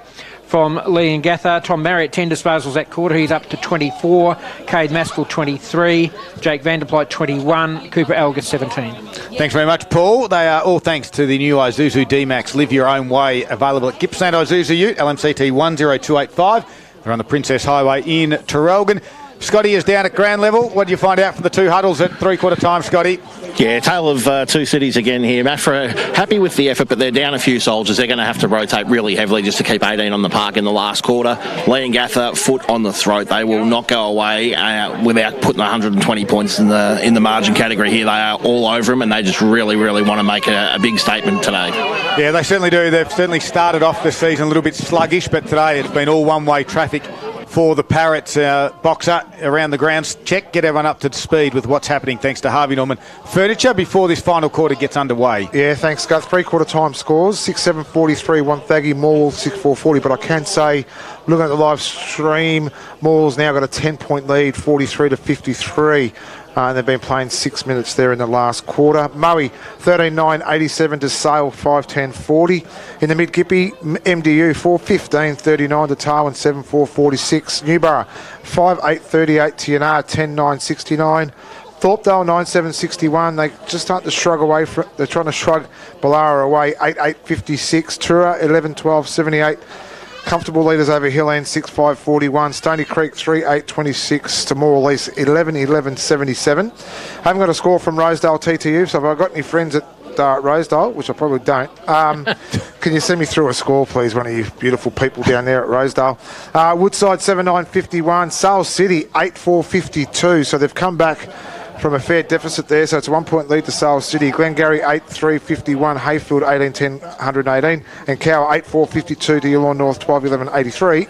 Just before you get to the next ones, Scotty down at ground level? Yeah, just a quick update on Trent McRae. He showered up and he's in his civvies just watching the last half here, so not great, but obviously it could have been a lot worse given the circumstances, so he's here watching the last half. Thanks very much for that, Scotty. Anything else for you, Boxer, before we let you go and get this final quarter underway? No, I was just looking for that killer blow from Leongatha, and we saw it, albeit through a very dominant midfield and a very dominant forward in Talon Brill. So, looking forward to seeing what happens and how it eventuates in this last quarter. Absolutely. We spoke about big moments of the game, and I was just sort of hanging around a little bit, but as you said, all thanks to the Moore Bowling Club. The Leongatha side certainly put the foot down in the third quarter. Of course, don't forget the sixth tap, the mysterious sixth tap. It's called Better Beer at the moment. 0 carbs, 0 sugar, and it's a $5 pot, $7 schooner. Final quarter underway, and it's all thanks to Harvey Norman. Scott got the tap down there, but ended up with Marriott, who got the handball out and came out to Turton. He's delivered forward, and Hilberg, he's going to bend down, pick it up. He's wrapped up in a tackle straight away. And the umpire is going to say he's dropped the ball there, an advantage, and Anderson's come running away with it, delivering the ball inside 50. Going to end up in the hands there. Here we go. Of What delivers the ball forward and looking for the first one of the day. There we go. Your beauty. There you Archer go. Watt comes through. Great play by Anderson, and the sirens are going mad here at the Maffra Showgrounds as the Eagles put their first one on for the board into the last quarter. It's a great build-up then by Maffra through their transition off half-back. Great tackle. Laid there by their half-back line, but it was that movement forward. First time I've seen good control from a Maffra forward inside 50 to allow him to score, and now we can avoid that wretched record not being broken today. Exactly, bright box. Harvey Norman computer scoreboard, Maffra 139, Leongatha 14-12-96. That score came up at the 27-second mark of the final quarter. I knew I should have gone for a hey piddle diddle. That's three-quarter time. It's going to be a long glass corner. He's doing the little steps. We're in trouble here. We are in big trouble. As the ball comes back in the middle, the two ruckmen go at it again. Big Willis got the tap down there. Kicking it out there was Butcher. Able to get his hands on it there was Vanderplyte. Handball through. Marriott got the handball done well to Brown. Brown on the left boot looking out there for Garnham. He picks it up, went left, then went right. Handball's through. Comes back into Orshman. He got the kick inside. Ganane takes the strong contested mark. Just look for the give-off here too. He's a little bit probably out of his range. Who's he so got? let's watch for the setup. Brill's the one. Oh, Marriott's all on his own. Brill's the one. Marriott in between four Maffra players. And the umpire's called it back because he may not have been around on his line. Time on. Time on, but even still, best play at advantage. They still haven't gone straight to Marriott. Yeah. They've still left him alone by himself. If they dump it straight inside as the He's backing himself in. he is going to come. He's going to just kick just inside 50. It's not going to get to the distance. It's going to go up. Brill's in the front spot. Brill, he wasn't able to take a contested mark there as the Eagles are going to try and clear it out through here. Ball's gone up high. Marriott's underneath it. Hume comes over the top. What? But a strong contested mark there by Watt in front. What? What? He delivers the ball back. Butcher. What? He's going to go out to the far side. And taking the mark there is Anderson. Looking to go over the top. No, it's 50 metres. 50-metre kick. So it's Johnson. 50 must have... Yeah.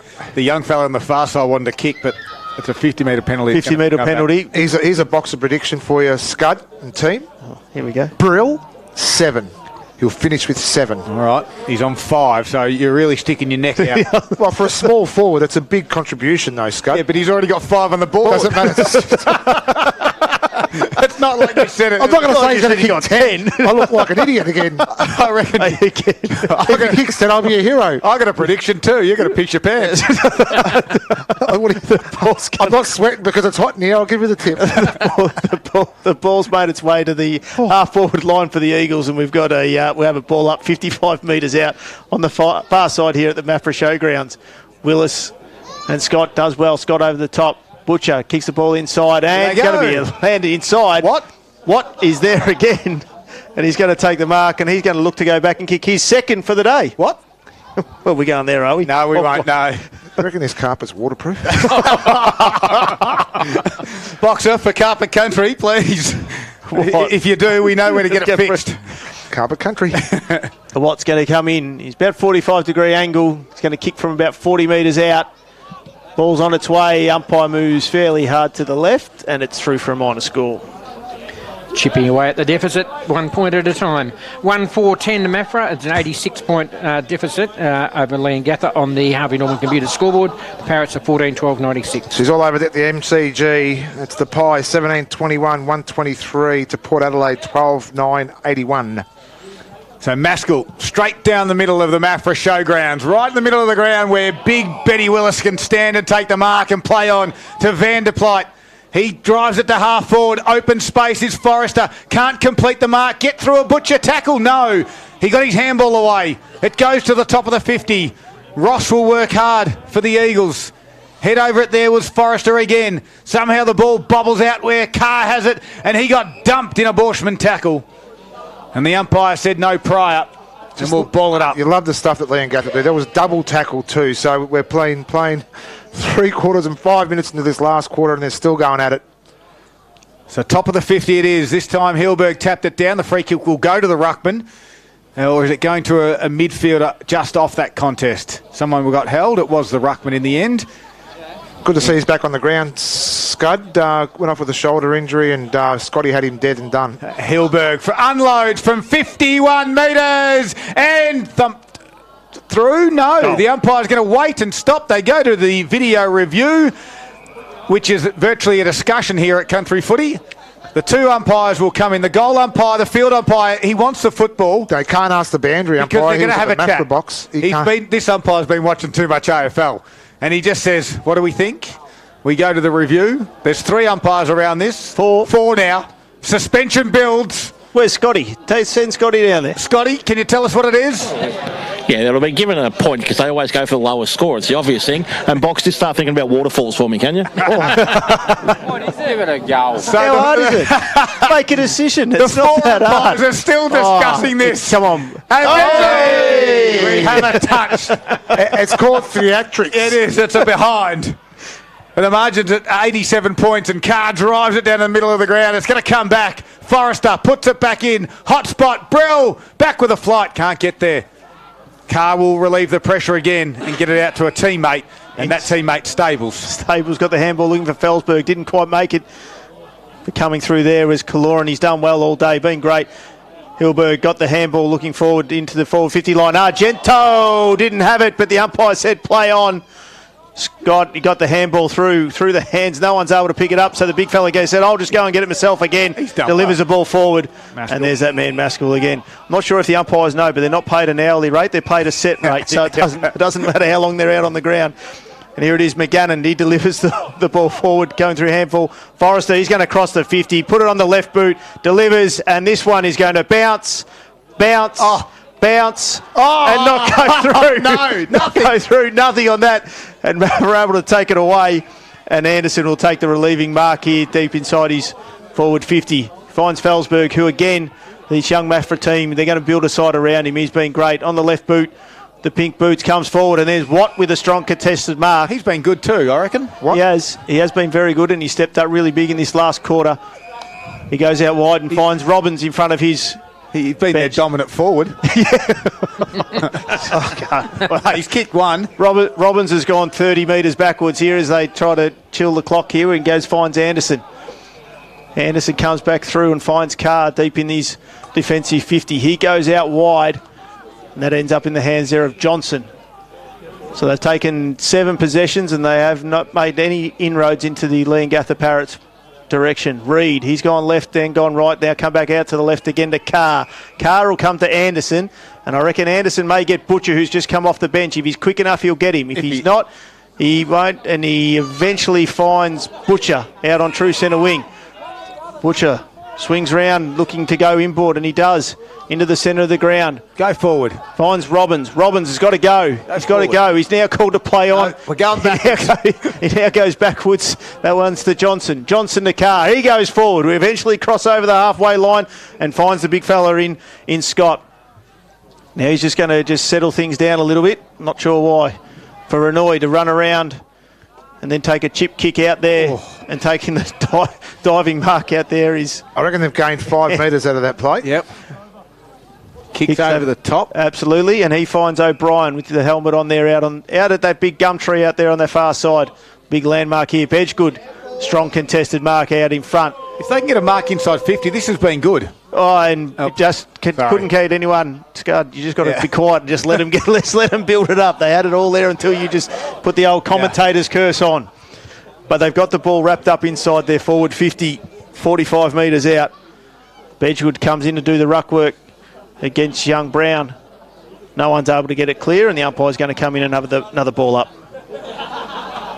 So 45 metres out, the margin sits, well, it's 87 points. As we said, it's all done. And 9 minutes gone. Can Maffra get another one? They got their first goal.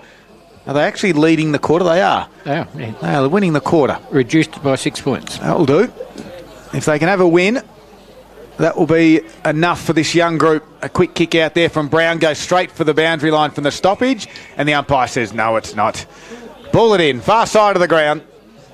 It's a tricky rule, this one, because AFL obviously pay it quite frequently, and it's just to keep the game moving, but that was quite obviously not going to anybody. I think the umpires might be more deliberate than insufficient intent locally. But anyway, I agree with you, Boxer. Yeah. That was directly to the boundary line. Scott taps it down. Vanderply with a head over it. Good little work by Allman. Can't get a handball away, and he got pinged for holding the footy. There's Razor Ray Chamberlain in the commentary box. Can I use that? No, you can't use the bottle. It's a water bottle. It's a water bottle. And the kick down the line finds McGannon on the wing for the Parrots. Chips over the top. He's got his teammate in Turton on the far side of the ground. It was Forrester in the end. Goes to half forward. They get it to Hume by hand. Hume's raking right foot kick out the back, Brill. And Brill can take the mark. He's been quiet this quarter for 11 minutes. Hasn't done nothing. That's why I said 7. He's kicked 5. Boxer stuck his neck out in the line 5 minutes ago. He said he was going to kick 7. He's going to line up for goal number 6. He had one of the all-time best quarters that you've seen from a Gippsland League player, where he kicked 4 goals. 3 of them in the space of 6 minutes. Talonbrill for goal number 6. Puts it through the middle. Yes, sirree. And that is a good afternoon for Talonbrill. We spoke to him last week as our player of the day. We won't do it this week, but he has been very good. It takes Leongatha back to the 93-point margin from three-quarter time. Harvey Norman Computers scoreboard at the 12-minute mark of the final quarter. Leongatha 15-13, 103, leading Maffra 1-4-10. Depending on what happens down at 130 with Cooper McGinnis, this could put him third on the goal kicking so far. He gets another one, will go to second. So, I know you'll still say third. Seven's less than 8. Babe, but he may have kicked a couple more. You've only gone down to 5. Correct. I think he did kick 2 last week, to be honest. So if he kicks that, we'll put him 9. He could go to the top, mate. Oh, thanks, Tim. No dramas at all. Just trying to help you out. The two young fellas in the ruck will go at it here as we ticked over 12 minutes into the last quarter. Brown and Scott. And Scott got over the top of it. Marriott was held, wasn't there? Watt came through. He's picked it up straight away, but he's wrapped up in a tackle by 3 of the Parrots. And we'll have another ball up. Big moments for the Moore Bowling Club. Better beer, 0 carbs, 0 sugar. $7 schooner, $10 pints. Give that one to Brown. Trying to come out of it. Marriott did well. Got the handball out. Little John just threw it on the boot. The ball's going to come out wide and it's going to bounce over the top of everyone except for Ganane. Did well. Tried to get racked up in the tackle, but it couldn't. Argento went right and then came back in on his left. Ooh. Gives it to Hanley, put him under a little bit of pressure. Ganane comes crashing through. Butcher with a strong tackle. We'll have another ball up.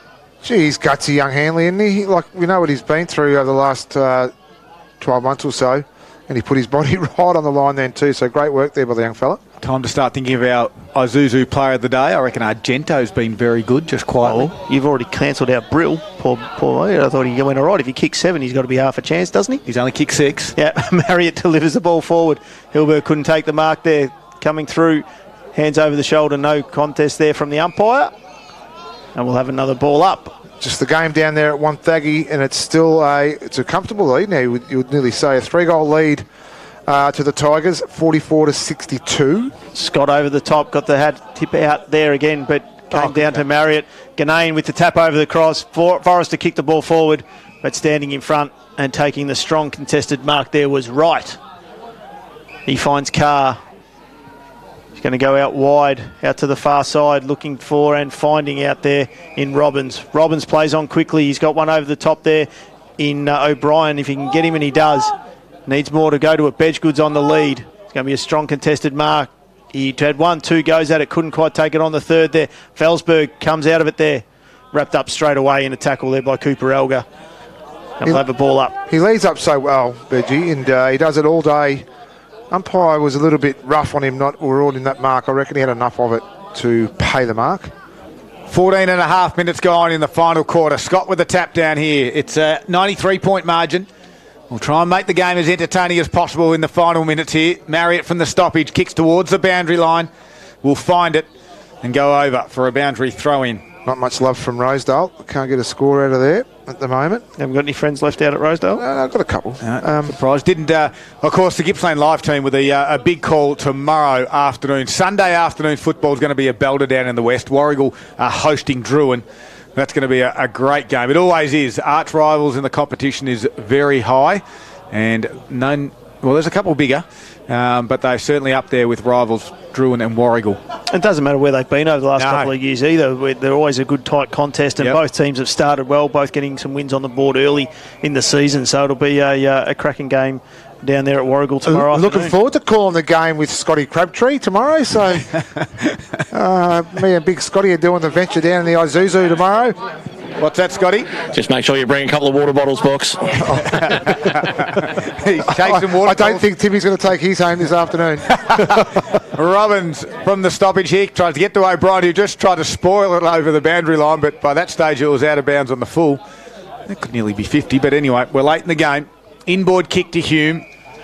He's been good. He has been very good. Isuzu. Oh, yes, is he a contender? Hume has a rolling bounce across half-back, squares it out wide to Little John.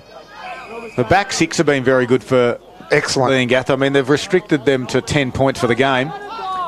Here's McGannon at ground level, handballs inboard to that man Hume. A sweeping handball over the top to Nash. He quickly gives it to Lindsay. Lindsay inboard to Hanley. Hanley in a little bit of traffic, goes backwards by hand to Hume, to Nash. In the middle of the ground, Forrester all on his own. He's been good too. And Forrester, so's this man, Maskell, left foot, driving kick, open space, look at that. Hilberg marks 49 metres He's going over the top. Did he go to him? Brill, no. Oh. Elgar picks it up, gives it to Brill, and Brill will get one over the shoulder. No. Now Will he get the second one over the shoulder? Yes, he does. Talon Brill's got 6. Boxer, for the greatest claim in the history of predicting sports, said he'd get 7 goals when he already had 5. He's going to have a shot for 7. Talon Brill. Well, it was a pretty gutsy call because Leongatha do like to share the ball, Scud. So they may have overlooked. They're leading by 93. They've kicked 15 goals. Brill had 5 of them. He got the 6th, and now he's missed his 7th opportunity.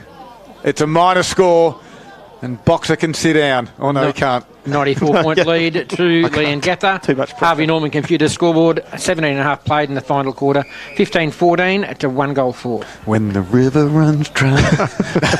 Carr gets a ball back. You got rubber mats in the back of your He's always easy. To Kaloran. He's still in his defensive 50, looking for someone to lead up to him. He puts there and finds it on Johnson, but coming across and cutting that one off. There was Borshman, and we'll have a boundary throw in front of the Maffra coaches box. Just a reminder to everyone out there, winners today in the AFL, it was the Magpies by 42 points over Port Adelaide. Well, 5 goals down. They were. Boxer wrote him off. I had them gone. How good is this? Yeah, good. Then he started it. Hanley did well. Forrester, he's trying to keep it in front of him, but he couldn't. Carr's over the ball. He's wrapped up by Forrester, and we'll have a ball up. 18 minutes gone here in the last quarter. It's a 94-point lead to the Parrots, to the Eagles. They've kicked 1 goal for the day. As Big Benny Willis taps it down, trying to get Vanderplot on the run. Carr has been working around the stoppage, couldn't clear it out. Sitting on the ground, Vanderplot got a handball. The umpire said no. I'll call this one back. And Scud, thanks to Harvey Norman Furniture, Gippsland, Moe, 40-point leaders over Sale in the last quarter. Top of the 50. Ball up back here. Over the back tap, beautifully done. To Marriott, to Forrester, to open space. Brill! He's got it on his chest. Yeah, Boxer. Now, good teams, when they know someone's on a hot streak, they find them. Yep. Right? So I'm not sure that your call where you thought, they share it around. Mate, he kicked 5. They Well, why wouldn't you give it to the player who was in best position? He runs into the fat side, great lead, great kick. These left footers of Leongatha, they are so spoilt to have players like Forrester, Cade Maskill, Alga in a side. Marriott, he's not left foot though. Talon Brill left foot, okay. has got 6. Boxer, Nostradamus picked 7. Boom. And Brill puts it through the middle. Does that mean I get to sit in the front? If you want Tats Lotto numbers, ask Boxer. He's on a roll as Talon Brill gets his 7th. Well predicted, Box. Well, your first number has to be 7 in the Tats Lotto numbers. So, no, it was great work. And the way they left the open space down forward to let Prill run onto it again. But it's that half-back line that we just keep ranting and raving about. What are you laughing at? Well, his name's Brill, not Prill. Well, Prill's one of those tablets you have when you need to get It's to the a toilet. 100-point lead on the scoreboard, the Harvey Norman computer scoreboard, that is, at the 20-minute mark of the final quarter. Leongatha 16-14, 110. Maffra 1-4-10. Sorry about that. The fly was on your hip. We're going to need help down the stairs. You just broke me hip.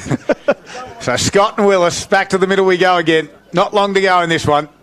Thank goodness, I guess, as Borshman handballs forward to Marriott. Under pressure, gets it to Forrester. Runs into a tackle, gets out of it, gives it to Argento. Argento goes to guess who? Brill. Correct. Brill. He's going to kick 10. He's going to kick. He's going to kick 10. You meant 7 this quarter box, right? Yeah. He's got to have a shot, son. Talon Brill, he thinks he's too far out. This is right on his range. He's outside, or the man on the mark's on 48 metres. Brill will have to kick at 52 metres. I'm not sure he's got it in him. At the 21-minute mark of the final quarter, from 51 in the end, thumps it on its way. It's just not going to have it. Has the distance, not the accuracy. It's a minor score. And the margin now sits at 101 on your Harvey Norman computer scoreboard. Get special deals on Samsung Galaxy Z Flip 5 plans with your premium Optus dealer. Hurry, it ends April 17. Ball comes back in, looking for and finding in Robbins. Gets the handball. It looked like Watt down at Carr's feet. He wasn't able to pick the ball up. Going at it once with Garnham. He gives a handball. It was a hot potato to Hanley. He's wrapped up straight away. We'll have a ball up. So pretty close down at 130. We've just pegged one back. It's a 12-point lead. Actually, it's full time now, so the siren has gone. 130, 7-8-50 to Morwood, 9-8-62. So that's the Tigers' first win of 2024. So well done to the Tigers. And 0-3. Garnham got the tap out there. Nothing's able to come out of it except for the ball now ends up in the hands of Felsberg. Wrapped up straight away, dumped in the tackle, and he's going to be paid for holding the ball there. I see Marriott's got that. It was in a dumping tackle. One umpire's paid holding the ball. The other one's come in and paid the sling tackle. Bedgegood comes in to remonstrate. Absolutely, he does. I had it as going as a sling tackle, and they've made the right call in there in the end. And it'll be Kaloran that'll take the free kick for Maffra. His kick over the top for Felsberg, just a bit on his head, but he did well. Went back for the second effort. He's had to got the handball out. Did well. Handball over the top and ends up there with Johnson. Oh, he's around there, going nowhere. Handball. Forrester. He's done well on his left boot. Comes back inside. Was taken out there by Gravener. So Gravener will square it out wide. Right to a teammate in right. That's right. Half-back flank. What? Delirious 23-minute mark. The margin sits at 101. You've got to expect this, I guess. As they come to the near side to Felsberg. He will certainly be one of Maffra's best, I would say. Maybe even the best. As Felsberg got it out to Butcher. Of course, our player rankings will be released during the week on our social media. Jump on Facebook and on Instagram, Gippsland Live, and you'll see all our player rankings from both sides. The kick inboard went to a teammate there in Anderson. Now they get it further out wide towards Reed direction, who they've gone forward now. Half forward flank. He's got O'Brien over the top. In 250 senior club games for the club, he delivers a pass to Bedgegood, bounce off his chest. Ben Felsen just barrels it and kicks it as high as he can. Kicking for touch. He was kicking for touch. He did not look to who he wanted to kick to. He just kicked it as far as he could and as high as he could. And it landed in the hand of Reed. Having a shot at goal, wasn't he? That's something that you get from about under 10s, I reckon. As the kick goes towards Bedgegood on this occasion, O'Brien at his toes, gathers it, right foot kick to the pocket. Can find Renoy, no. Spoiled over the back there on that occasion from Kyle Brown. And we've got a boundary throw in. 24 minutes gone, final quarter. Leongatha lead at 16-15, 111. Maffra 1-4-10. We've got all the netball scores from around the Grant Courts as well that will get you up to speed with in our post-game, our player of the day, our Zambrero goal of the day, and we'll have a chat to one of these Leongatha players in a moment. No one's able to get it clear. Campbell comes out though. Robbins, he's gone round there looking for it. Handball kicks the ball inside 50, and that's going to go out of bounds on the full from Ross, and the Parrots will reload. What a game we're going to have in the A-grade netball tomorrow, Scud, when Warrigal take on Drew, and the two powerhouses of netball. Yeah, absolutely. A lot of FNL players that play in both sides. So if you're in the area, get down. We're going to have two great games of sport tomorrow afternoon in the A-grade and the senior game live from Warrigal tomorrow afternoon. Just got a couple of scores for you, if you like. Leongatha have defeated Maffra in A-grade netball here, 62-25. I can let you know Maul have had their first win, 43-34 over the top of Wonthaggi. And Moe, big winners, 73 goals to 21 over Sale. So Moe, huge winners. And as you said, there's a big blockbuster game in the A-grade netball next tomorrow. And Moore will be have a bit of a sigh of relief too to win the A-grade. They were nearly 0-3 after playing the grand final last year. Willis just took it straight out of the ruck contest. Marriott got the kick forward. Garnham got the tap back down. Ganane coming through. They've got McGannon in the middle if they can get to him, and they can. He can run. And he can carry it all the way through. Brill. He's out in the open. Brill. He takes the mark. He's going to... No, look at the team play. Handball's over the top. Siren gone. No score. What's going to be the score here? No, he's paid the mark. Bring it back and give him a shot on goal. No. The umpire, they're going to have another discussion. Has the siren sounded? Did the siren go? No one's moving. I thought I heard it. We thought we heard it might have been a car horn. It could have been, maybe. Could have been the car horn. Hang on. Touch. Oh, and it's been touched. After all that. After all that. What the hell?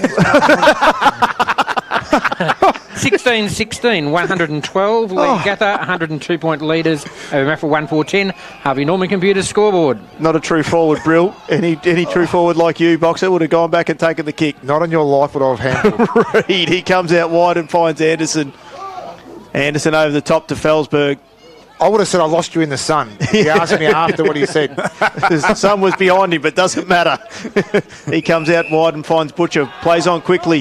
He's going to get tackled from behind. Nothing on. Comes back into the middle, and he finds Ross. Ross has got to go. He's got O'Brien free if he can find him in the forward line. He can't. He goes in between him and Allman. And Wright eventually gets it there to O'Brien. Might be a little bit outside of his range. He might need 2 kicks from here. He goes handballs off. Wright puts it to the goal square. Who's there to take the mark? Tom Marriott will take the relieving mark for the Parrots.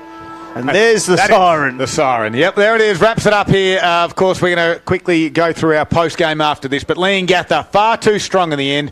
16-16, 112. Defeating Maffra 1-4-10. And that is as easy as it was for the Parrots. 102-point victory this afternoon. We're going to have a chat to some of the key players, or one of the key players, of course, our Gippsland Isuzu player of the day from Leongatha. We'll get to that very shortly. You've been listening to Gippsland Live on TRFM. Right across Gippsland and the Valley, 102-point victory to the Parrots. It is all thanks to Harvey Norman Electrical Gippsland.